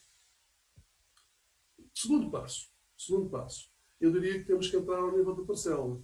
E dentro do nível da parcela, podemos continuar com os índices no fundo texturais ou estruturais, seja ele por satélite, seja ele por drone, e eu diria que podemos entrar então em coisas já muito mais práticas do ponto de vista do nosso dia-a-dia, ou seja, daquilo que nós mexemos mais. Se vocês olharem para o vosso lado esquerdo, tem um índice textural. Esse índice textural de uma parcela, que de repente, quando temos valores mais baixos na zona do vermelho ou do amarelo, relativamente ao verde, começamos a perceber que a resposta das plantas ali é diferente. Se a resposta das plantas é diferente, e se eu estiver numa situação em que vou tomar uma decisão para aplicar um herbicida, ora bem, se calhar esta é uma resposta desinfestante. Então eu, se calhar, posso gerir a minha aplicação de herbicida numa perspectiva diferente, porque sei que há coisas diferentes, porque as plantas estão a responder de forma diferente. Então, sendo assim, é muito fácil. É muito fácil de fazer, no fundo, duas zonas de gestão, com uma imagem que está ali no meio, ou três zonas de gestão, com uma imagem que está aqui do vosso lado direito. Mas se eu quiser fazer uma amostragem de solo para, no fundo, planear a minha fertilização, se calhar, com essas duas e três zonas de amostragem, eu posso planear as minhas amostras para perceber ou não se, porventura, essas zonas de solo são realmente diferentes. Eu digo-vos que a minha experiência pessoal, em parcelas como esta e na mesma parcela, já encontrei níveis de fósforo que vão desde os 50 aos 350, dentro da mesma parcela. Portanto, uma que está quase paupérrima em fósforo e outra que está quase poluída em fósforo. E, portanto, se for para definir zonas de gestão, neste caso concreto, eu diria que este índice textural pode ajudar bastante. Portanto, ao nível da própria cultura, se for uma cultura, se a cultura se estiver a desenvolver desta forma, atenção, há aqui um problema qualquer, e um problema muito grande. Bom, reparem, com os índices estruturais para a mesma parcela, é interessante que estes índices estruturais podem, dependendo da fase em como ele é recolhido, podem já dar indicações até do próprio solo. Reparem que o padrão que este índice textural, neste caso do satélite radar, que foi recolhido numa parcela numa determinada época do ano, verifica que há aqui um padrão de resposta, no fundo estrutural, que tem a ver com o solo e que pode logo definir aqui zonas de gestão do ponto de vista da qualidade do solo. Eu diria que é quase que um sensor geoelétrico do ponto de vista superficial das condições do solo. É lógico que não vê a profundidade, mas vê, no fundo, as questões superficiais e muitas vezes pode nos ajudar de uma forma muito simples e muito barata a perceber a estruturação da nossa parcela. Aqui também podemos estruturar em duas ou três zonas de gestão, conforme nós acharmos interessante do ponto de vista da amostragem e da fertilidade e de outro tipo de aspectos, e, portanto, reparem que podemos ter destes dois sensores que veem não só a questões da cultura, mas a questão do próprio solo e depois do solo, se a cultura tiver problemas estruturais, também é um índice muito interessante porque detecta anomalias a esse nível. Ora bem, outro aspecto que eu acho que pode ser importante é, já que estamos a falar de monitorização, já que estamos a falar de variação no tempo, então se calhar pode ser interessante usar estes mesmos índices texturais e estruturais para fazer alertas. Ora, reparem bem, se vocês olharem bem aqui para este slide, do vosso aqui lado direito, nós basicamente o que temos que fazer nas nossas parcelas é melhorar as relações solo-água-planta. Portanto, porque muitas vezes nós podemos estudar o solo, como falou bem o nosso amigo e colega Ricardo. Podemos estudar as questões ligadas à água, como falou bem o nosso amigo e colega Gonçalo. Mas depois a planta integra todas estas condições entre o solo, a água, e dá respostas totalmente diferentes. Às vezes solos diferentes têm respostas a plantas idênticas e às vezes os mesmos solos têm respostas das plantas totalmente diferentes. Portanto, isto por questões muitas vezes tem a ver com as questões da dinâmica da água, da topografia associadas. E, portanto, quando eu verifico que uma parcela está neste nível, alguma coisa está complicada, eu como agricultor gostaria de receber um alerta para perceber das duas uma, ou posso fazer alguma coisa neste momento, ou não posso. Ou será que esta informação não vai ser útil ter um relatório final da campanha onde eu, porventura, possa perceber quais são as minhas zonas e as minhas manchas de gestão para eu tomar, então, decisões do ponto de vista agronómico e de melhorar o meu sistema. Bom, e digo-vos, até nem é necessário nenhuma ceifeira, porque eu diria assim, com simples tecnologia de ir lá e colher aqui uma amostra, colher ali outra amostra, colher ali outra amostra, eu simplesmente posso ter a ideia de qual é a produtividade em termos relativos que estou a ter na minha parcela. E, portanto, às vezes não necessitamos de ter grandes tecnologias ou grandes equipamentos para tomar decisões e conseguir perceber como é que os processos estão a ocorrer. Reparem aqui em baixo, aconteceu esta campanha em 2020, este agricultor perdeu, quer dizer, deixou de ganhar 25.700 euros, porque simplesmente, ao passar aqui na estrada, cara por fora, vocês veem que ele via tudo verde, porque os azuis são, neste caso, as plantas muito verdes, ele passava cá por fora e o pivô estava tudo bem, mas lá dentro o que estava a passar era realmente algo terrível, quer dizer, os aspersores estavam a funcionar mal, e reparem, ele em 2019 teve 240 toneladas de milho e em 2020 teve 90 toneladas de milho. Portanto, significa que ele teve um prejuízo enorme nesta parcela. Outro pivô, neste caso no Brasil, vocês reparem, as torres interiores estão a funcionar totalmente mal em termos de rega. Outro pivô aqui em Portugal, as torres exteriores estão a funcionar totalmente mal do ponto de vista da rega. E, portanto, reparem, eu se quiser ter uma noção, e muitas vezes está tudo verde, quer dizer, o empresário passa ali ao lado e está tudo verde. Portanto, se eu estiver interessado em ter alguma forma de diluir o risco da minha atividade, eu posso ter nada mais um alerta, nomeadamente utilizando estes índices texturais e estruturais que hoje em dia estão disponíveis no mercado. Bom, preços. Eu diria que os preços são realmente variáveis e são às vezes diferentes. Eu vou centrando nestes dois sensores que nós temos para monitorizar as plantas. Eu diria que os drones funcionam muito com os índices de textura, têm uma vantagem que muitas vezes com as câmaras do RGB e, portanto, com o visível, conseguem ver coisas interessantes, apesar de não detectarem, com outros sensores detectarem outras questões. E eu acho que os drones estão aqui muito interessantes para contar plantas e densidades de emergência. Portanto, eu se tiver uma vinha e quiser contar o número de plantas mortas, eu vou usar um drone, seguramente. Porquê? Porque a resolução espacial do drone vai detectar diferenças nas zonas onde não tem plantas. Eu posso contar, no fundo, o número de plantas para fazer uma retancha ou para fazer, no fundo, uma replantação de alguns aspectos da vinha. Agora, se eu porventura estiver interessado em outros aspectos que não com essa resolução, se calhar o drone já não faz sentido. O que eu sei é que depende um bocadinho do tipo de trabalho, mas os custos podem variar entre 500 mil euros por voo, dependendo das dimensões e características do levantamento. Neste caso concreto, o drone está a ser agora muito testado e muito utilizado em alguns aspectos, nomeadamente na aplicação de pesticidas. Portanto, é realmente uma discussão, uma experimentação que está a ser feita, e inclusive, no fundo, uma discussão que eu acho que ainda vai durar durante alguns tempos e está para durar. Do ponto de vista dos satélites, do ponto de vista dos custos, neste momento, fazer já esta questão do fundo de alertas, zonas de gestão, etc., reparem, já temos relatórios no telemóvel, sempre que passam os satélites, já recebemos um relatório de cada parcela e com custos inferiores a uma amostra de solo, por parcela e por campanha. Portanto, como vocês podem ver, agora vocês perguntam, é caro ou barato? Eu diria que os 1000 euros do drone pode ser muito barato se porventura resolver um problema que me custa fazer à mão, se calhar 5 ou 10 mil euros.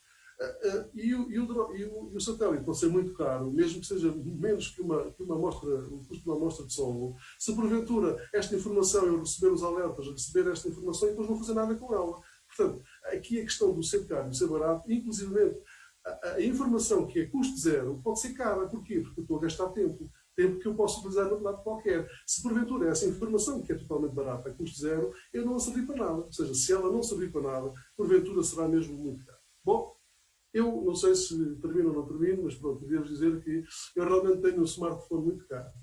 E quando pergunto o que fazes com ele, eu digo que faço chamadas. E, portanto, se é isto que nós queremos do ponto de vista da tecnologia, eu diria que não interessa. Interessa realmente a inovação. E, neste sentido, eu digo que, como sugestão final, comecem por estudar o vosso sistema, Comecem barato, mas, por favor, mexam-se. Ou seja, façam alguma coisa com o barato, mesmo que custe zero. Se puder segmentar, segmentem. Se puder fazer amostras segmentadas, façam-nas e inteligentes. Façam amostras inteligentes. O que é que eu chamo de amostras inteligentes? Não é fazer aquelas amostras em que depois dizemos ao IFAP que fizemos a amostra para receber a subvenção. Não, as amostras inteligentes é realmente que a informação que lá venha seja relevante para a minha tomada de decisão. Porque as amostras que servem simplesmente para cumprir um proforma e que depois não servem para a tomada de decisão não são amostras nada inteligentes. Aliás, estamos a gastar dinheiro e estamos a perder oportunidades. Adquirir novas competências e aprender. Aprender, porque eu acho que se nós não aprendemos coisas novas, não podemos mudar. E nesse sentido eu acho que devemos aprender. Aprenda com a experiência dos outros. Ou seja, um agricultor a fazer uma experiência tem uma aprendizagem. 100 agricultores a fazer uma experiência e partilharem esta informação têm 100 aprendizagens. E, portanto, neste sentido, aprenda com a experiência dos outros. Alertas são úteis e muito úteis quando se intensifica. Mesmo quando não se intensifica, para conhecer o sistema. E depois disto tudo, eu acho que então sugiro a pensar lá nos próximos passos. E os próximos passos é, talvez, comprar alguns equipamentos. Portanto, eu diria que, hoje em dia, nós, o primeiro que tudo, temos é que estudar o nosso sistema, o nosso processo. Nem toda a tecnologia nos serve, e não é por termos um Ferrari que realmente o podemos utilizar da melhor forma da nossa exploração. E com isto, então, muito obrigado a todos. Muito obrigado, professor. Extremamente interessante e acabou.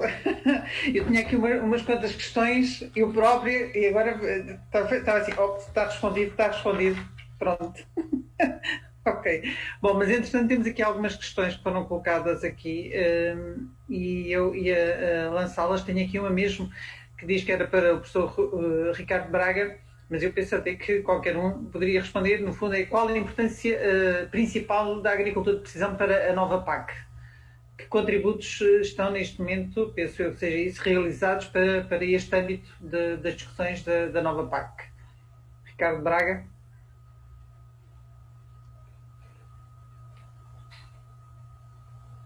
Som? Sim. Ok, pronto, essa questão tinha sido colocada no bate-papo. Sim.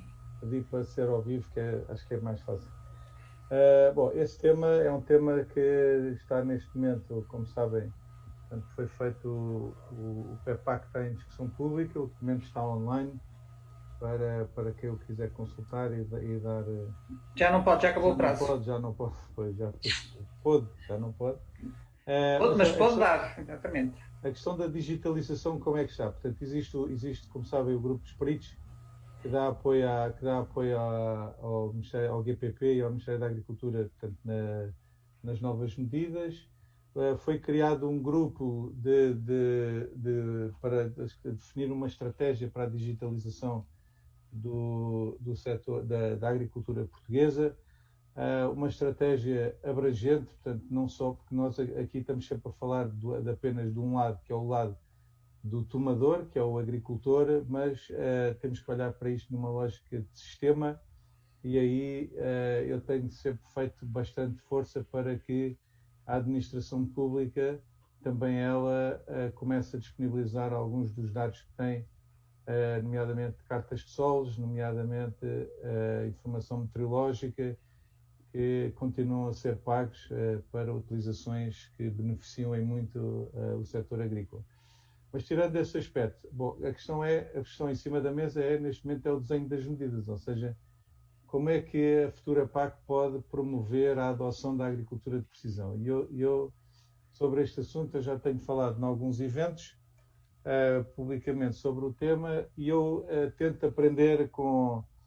Eu sei o que é que eu não gostava, ou seja, aquilo que eu não gostava era que o financiamento ou a promoção se cingissem a hardware, ou seja, à componente tecnológica, a ter o drone, a ter o trator com GPS, ou isto ou aquilo. Porquê? Porque isso, como sabemos, não é preciso dar exemplos, é meio caminho andado para gastar muito dinheiro e na prática não se fazer grande coisa.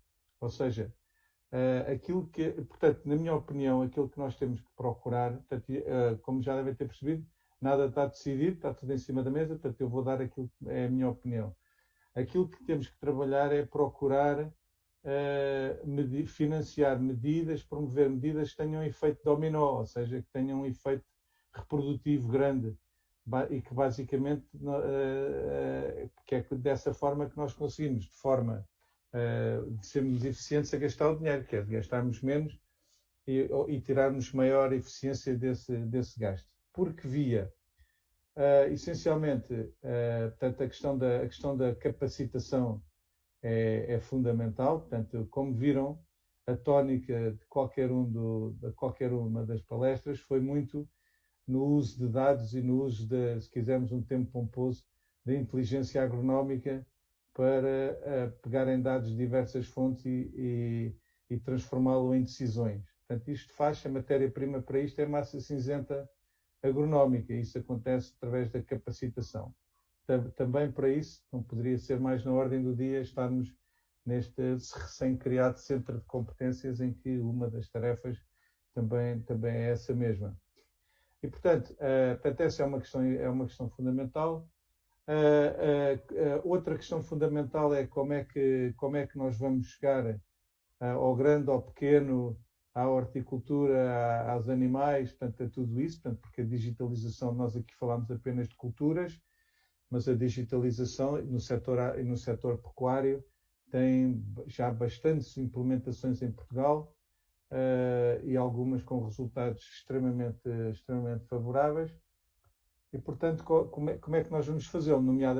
Sobretudo a questão da dimensão. Portanto, isto tudo, os itinerários e as formas de atuação têm que ser adaptados e acho que há um consenso, eu gostaria de pensar assim, mas acho que sim, do ponto de vista do Ministério da Agricultura, da necessidade de haver aqui um intermediário, ou seja, uma estrutura intermédia que vai fazer a ponte entre tudo isto. Portanto, vai ser o cimento disto tudo, ou um dos, que é portanto, a organização da produção, portanto, aquela estrutura que agrega agricultores e que dá apoio, e, portanto, essa pode ser uma via. Portanto, a resposta é um bocado genérica, mas reflete, e não cometendo o erro de me querer comprometer com nada, porque sabemos a volatilidade de muitas destas coisas.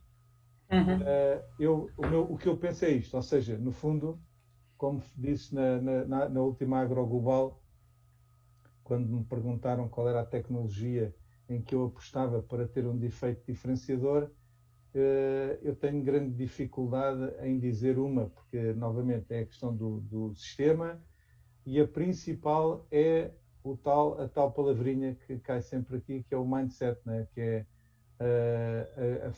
o querer otimizar do agricultor de forma a atingir resultados. Portanto, e ter métricas bem definidas para atingir resultados.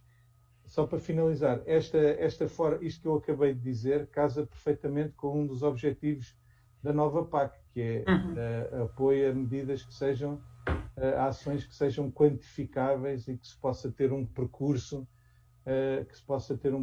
de adoção e com resultados comprovados. Portanto, a existência deste sistema de informação, que também em que os dados ficam registados, os itinerários, tudo isso, cadernos de campo digitais, tudo isso, em si mesmo é uma excelente forma de garantir esse cumprimento e essa progressão e conversão de apoios em medidas concretas para melhorar a sustentabilidade dos sistemas.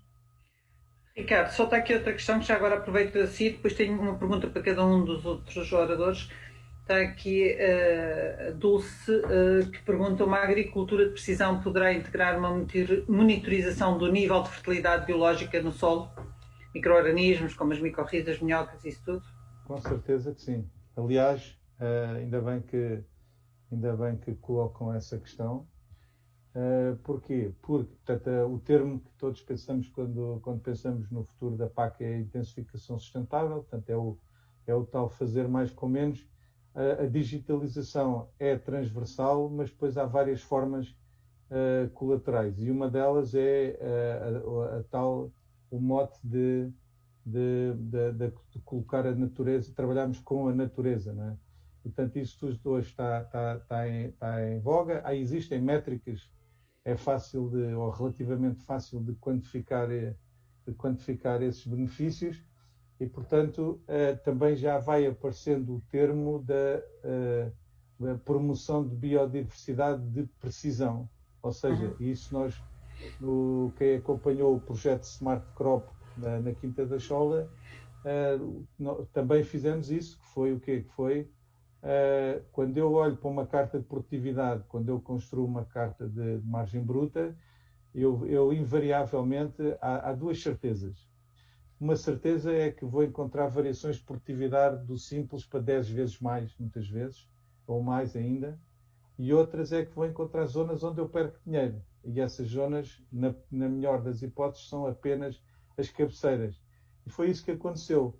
Zonas que nós detectámos que eram pouco produtivas, estavam muito compactadas, em que economicamente não era viável recuperá-las e até para termos margens interessantes, foram zonas que foram deixadas para a tal promoção da biodiversidade. Portanto, o agricultor não só como a conservação, mas também a promoção dessa biodiversidade. Portanto, a digitalização aqui vai ser o suporte transversal também na componente da biodiversidade. Portanto, há zonas que não vale a pena, isso é uma prática que se vê muito, de zonas de cabeceira, zonas da parcela, zonas caliços, zonas com problemas de afloramentos calcário, etc., que nunca vão produzir o suficiente para cobrir custos, mas que muitas vezes o agricultor insiste, por questões logísticas ou outras, em plantá-las ou em semeá-las e depois dali não tira dinheiro. Portanto, porque é que essas zonas,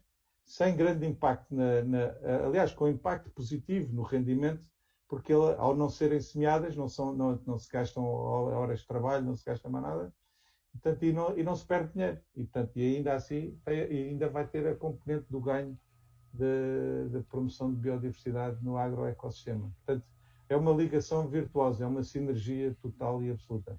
Ok, obrigado. Agora aqui para o Gonçalo, trago uma questão que pergunta que as recolhas de dados de NDVI, quer relativamente às características do solo, quer aos níveis de umidade, estão disponíveis em algum site aberto onde pode ser obtida esta informação?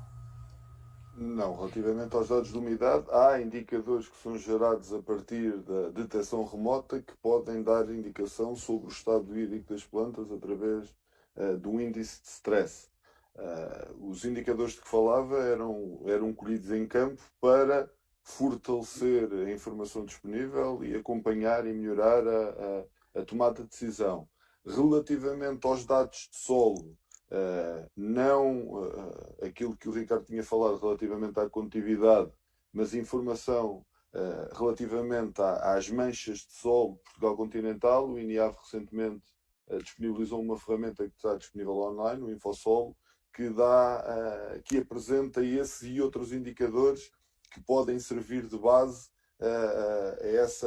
à recolha dessa informação. Se bem que não nos podemos esquecer que são dados macro. O detalhe ao nível da parcela requer sempre outro tipo de informação que vai de encontro àquilo que são os dados que possam ser recolhidos no campo através das tecnologias que foram apresentadas pelo Ricardo Braga. Ok, obrigado. Aqui, José Rafael, está aqui uma questão relativa a perguntar se é possível usar o drone para fazer uma contagem da densidade de emergência na cultura do milho, com exatidão, e depois tem um outro... É assim, é isso? E depois está outra questão que é: qual a base de dados de índice estrutural e é baseada em informação óptica 2D ou informação de nuvens de pontos 3D? Portanto, a informação estrutural tem a ver com a utilização, neste caso, dos satélites de radar. Os satélites de radar são uma forma, uma tecnologia que, em vez de aproveitar basicamente a radiação solar, é um sensor ativo e emite uma radiação que tem uma retrodispersão em função, no fundo, da ocupação vertical dos objetos e da sua densidade e textura. Portanto, fundamentalmente, neste caso concreto, é através precisamente da retrodispersão dos satélites de radar relativamente às parcelas agrícolas. mas depois, se calhar, mais detalhe eu posso explicar assim, fora do contexto. É um bocado mais técnico. Ok. É a Adriana Príncipe que colocou a questão. Agora, uma pergunta e volto ao Ricardo, mas é a mesma pergunta para os três, mas rápido, porque é mesmo a última, para depois passar ao Luís Conceição. E a questão foi colocada e é a seguinte: considerando que a agricultura de precisão existe já há alguns anos, como é que ela pode ser inovadora perante o estado de conhecimento atual? Isto é, pensando nas exigências da União Europeia relativamente à apresentação e implementação das tecnologias inovadoras. No fundo, é como é que ela pode ser agora inovadora? Ricardo, de forma rápida, Gonçalo e depois José Rafael. Estás sem som. Custódio, eu peço desculpa porque eu tive que me levantar aqui um segundo. Então eu vou repetir. Considerando que a agricultura de precisão existe há alguns anos, como é que ela pode ser inovadora perante o estado de conhecimento atual? Isto também tendo em atenção agora, no fundo, às exigências da própria União Europeia, da futura política. Certo. Bom, isso há variedade. Eu sei que é um mundo para falar agora, mas é um mundo curtinho. Eu digo duas frases. É assim, portanto, aqui, eu acho que nós, os três oradores, fizeram e bem o esforço para simplificar e para falar, não falarmos aqui em jargónico, não é? Portanto, naqueles acrónimos todos, dashboards e AIs e companhias limitadas. Esse mundo existe, não é? Não falamos de robótica, não falamos de inteligência artificial, não falamos nada disso. Esse mundo existe. Agora, aqui, portanto, há largo caminho para andar desse ponto de vista.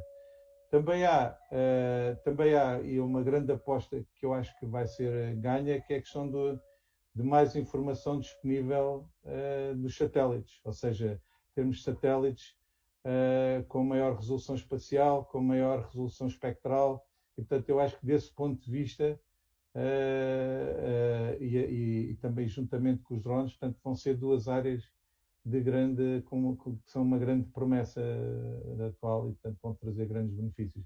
Mas há muito caminho, nós aqui apenas tocámos na superfície, apenas seguimos o mote de fazer muito com pouco, não é? Fazer sem grande custo. A informação, até em relação à informação de satélite que eu referi, portanto, há N plataformas. Eu vou colocar aqui no bate-papo um vídeo que fiz que explica como é que se pode chegar às imagens de forma bastante fácil. A parte do sol, a informação do sol já é um levantamento que é pago, mas também que se amortiza porque não tem grande variabilidade temporal, portanto é um investimento, um custo que se amortiza em 10, 15 anos, portanto estamos a falar se calhar de €1 ao hectare ano, que é muito baixo, e softwares gratuitos, portanto há essa abordagem, depois esse é o início, e depois é evoluir a partir daí. Ok, obrigado. Gonçalo? O Ricardo já disse, basicamente o que nós discutimos aqui hoje é só a ponta do iceberg. O que está por trás de tudo isto requer aqui muita meditação e muita discussão para saber como é que nós podemos inovar a partir daquilo que é a tecnologia que já existe e daquela que está a ser desenvolvida ou que venha a ser desenvolvida. Mas acho que a principal inovação e aquilo que vai ser o principal cavalo de batalha nos próximos anos é a capacidade de massificar estas tecnologias e estas aproximações e trazer alguma capacidade, em conjunto com as organizações, de disponibilizar a informação existente de forma agregada e abrangente para que todos possam, com a simplicidade daquilo que nós tentámos aqui apresentar, aportar valor à sua atividade económica e depois também ganhar conhecimento agronómico e científico para implementar outras tecnologias que possam ser mais exigentes e que possam carecer de outro tipo de trabalho e de outro tipo de aprofundamento naquilo que é a sua utilização e depois naquilo que é o tratamento e utilização dos resultados disponíveis. Portanto, ainda há muito para inovar de como é que nós passamos daquilo que já existe e podemos chegar não só aos grandes, mas aos médios, aos pequenos, a todos aqueles que podem usar destas ferramentas que já estão entranhadas no nosso cotidiano. Okay. Obrigado, Gonçalo. Passo ao José Rafael.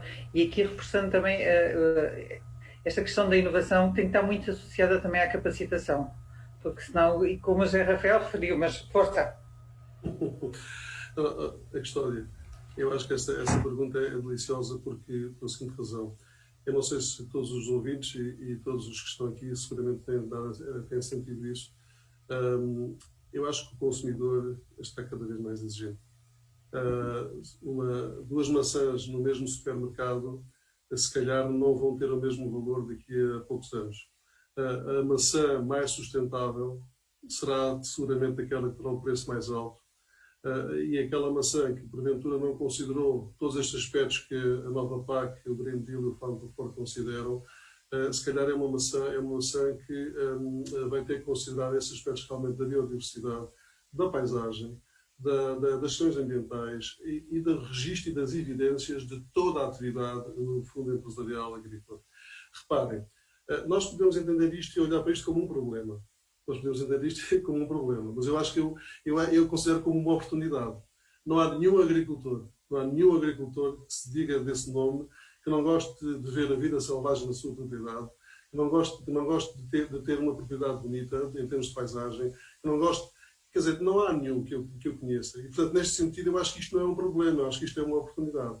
E, portanto, eu diria que a agricultura de precisão, se nos permitir registar, do ponto de vista das evidências, se o meu solo está com um conteúdo de fósforo que está no limiar do poluído, eu diria que realmente isso não pode estar. Não pode estar, porque realmente é uma inconsciência do ponto de vista pessoal, porque está a perder milhares de euros que estão enterrados no solo, que não está a aproveitar para as culturas, e é uma inconsciência do ponto de vista social, porque está talvez a poluir alguns aquíferos que porventura todos beneficiamos.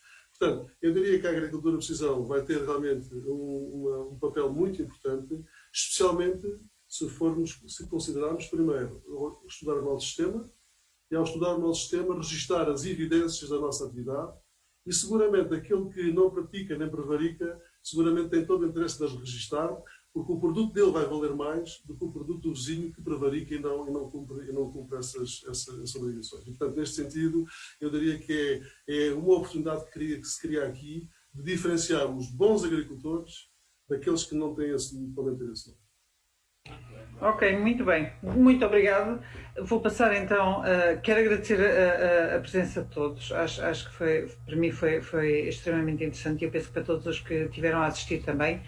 Só referir, e agradeço o contributo da engenheira Gabriela Cruz, que nos informa que o prazo de consulta pública do PEPAC foi agora alargado para dia 8 de janeiro do próximo ano. Por isso, ainda temos todos a oportunidade de dar o nosso contributo. Por isso, agradecer a todos. Passo a palavra a Luís Conceição, por favor. Muito obrigado.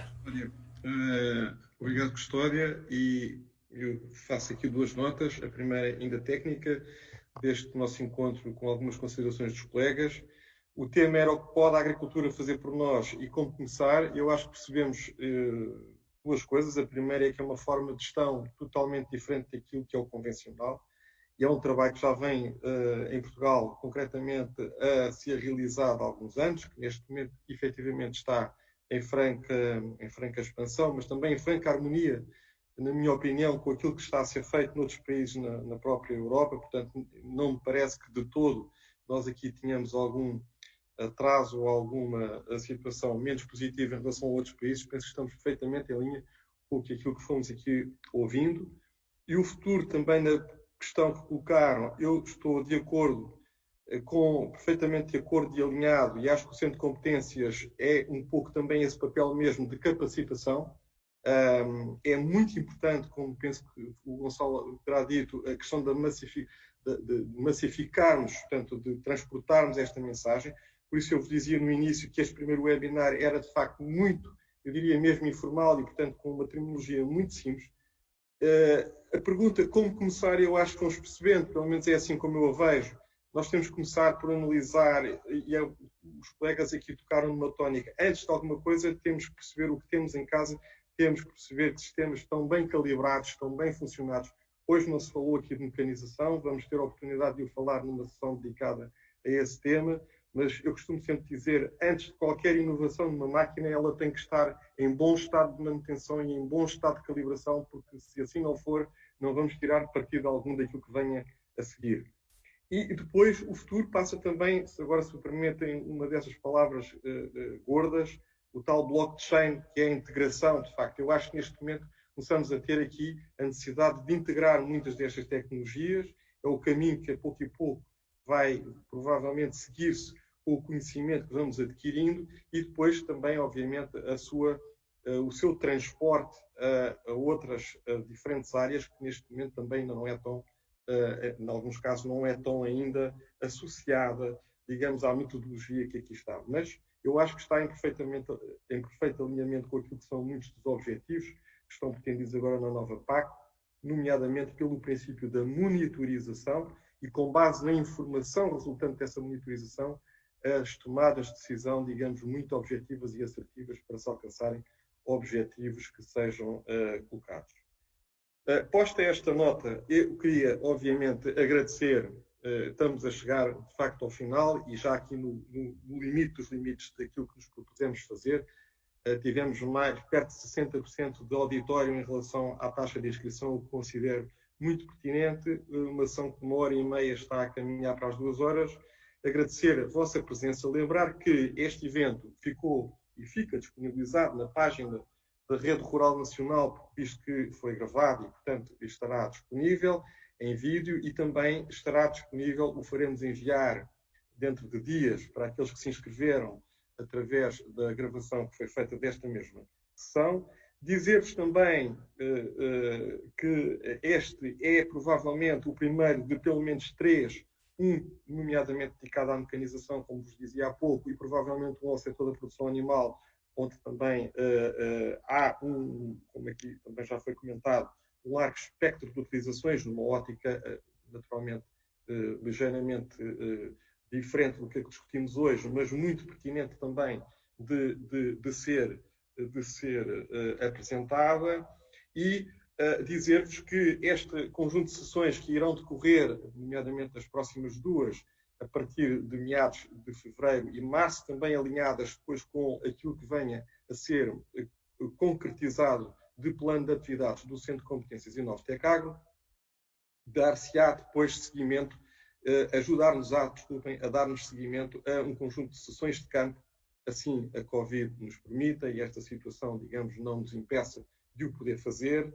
Algumas que estão já, de alguma forma, solicitadas, pensadas, um pouco também a norte do país, desta feita, ligado ao setor do leite e da produção de forragem, ligado ao setor da vinha, nas quais nós estamos a tentar alinhar, digamos, essa possibilidade de as levarmos a bom porto. E, se não me está a falhar aqui nenhuma mensagem daquelas que tinha aqui anotado, termino com o meu bem-aja a todos, dada a proximidade festiva do Natal, desejar-vos a todos umas boas festas e a melhor entrada possível em 2021. Nós cá estaremos e obrigado pela vossa presença neste nosso primeiro webinar do Centro de Competências Inovtec Agro. Bem-aja. Obrigado, boa tarde.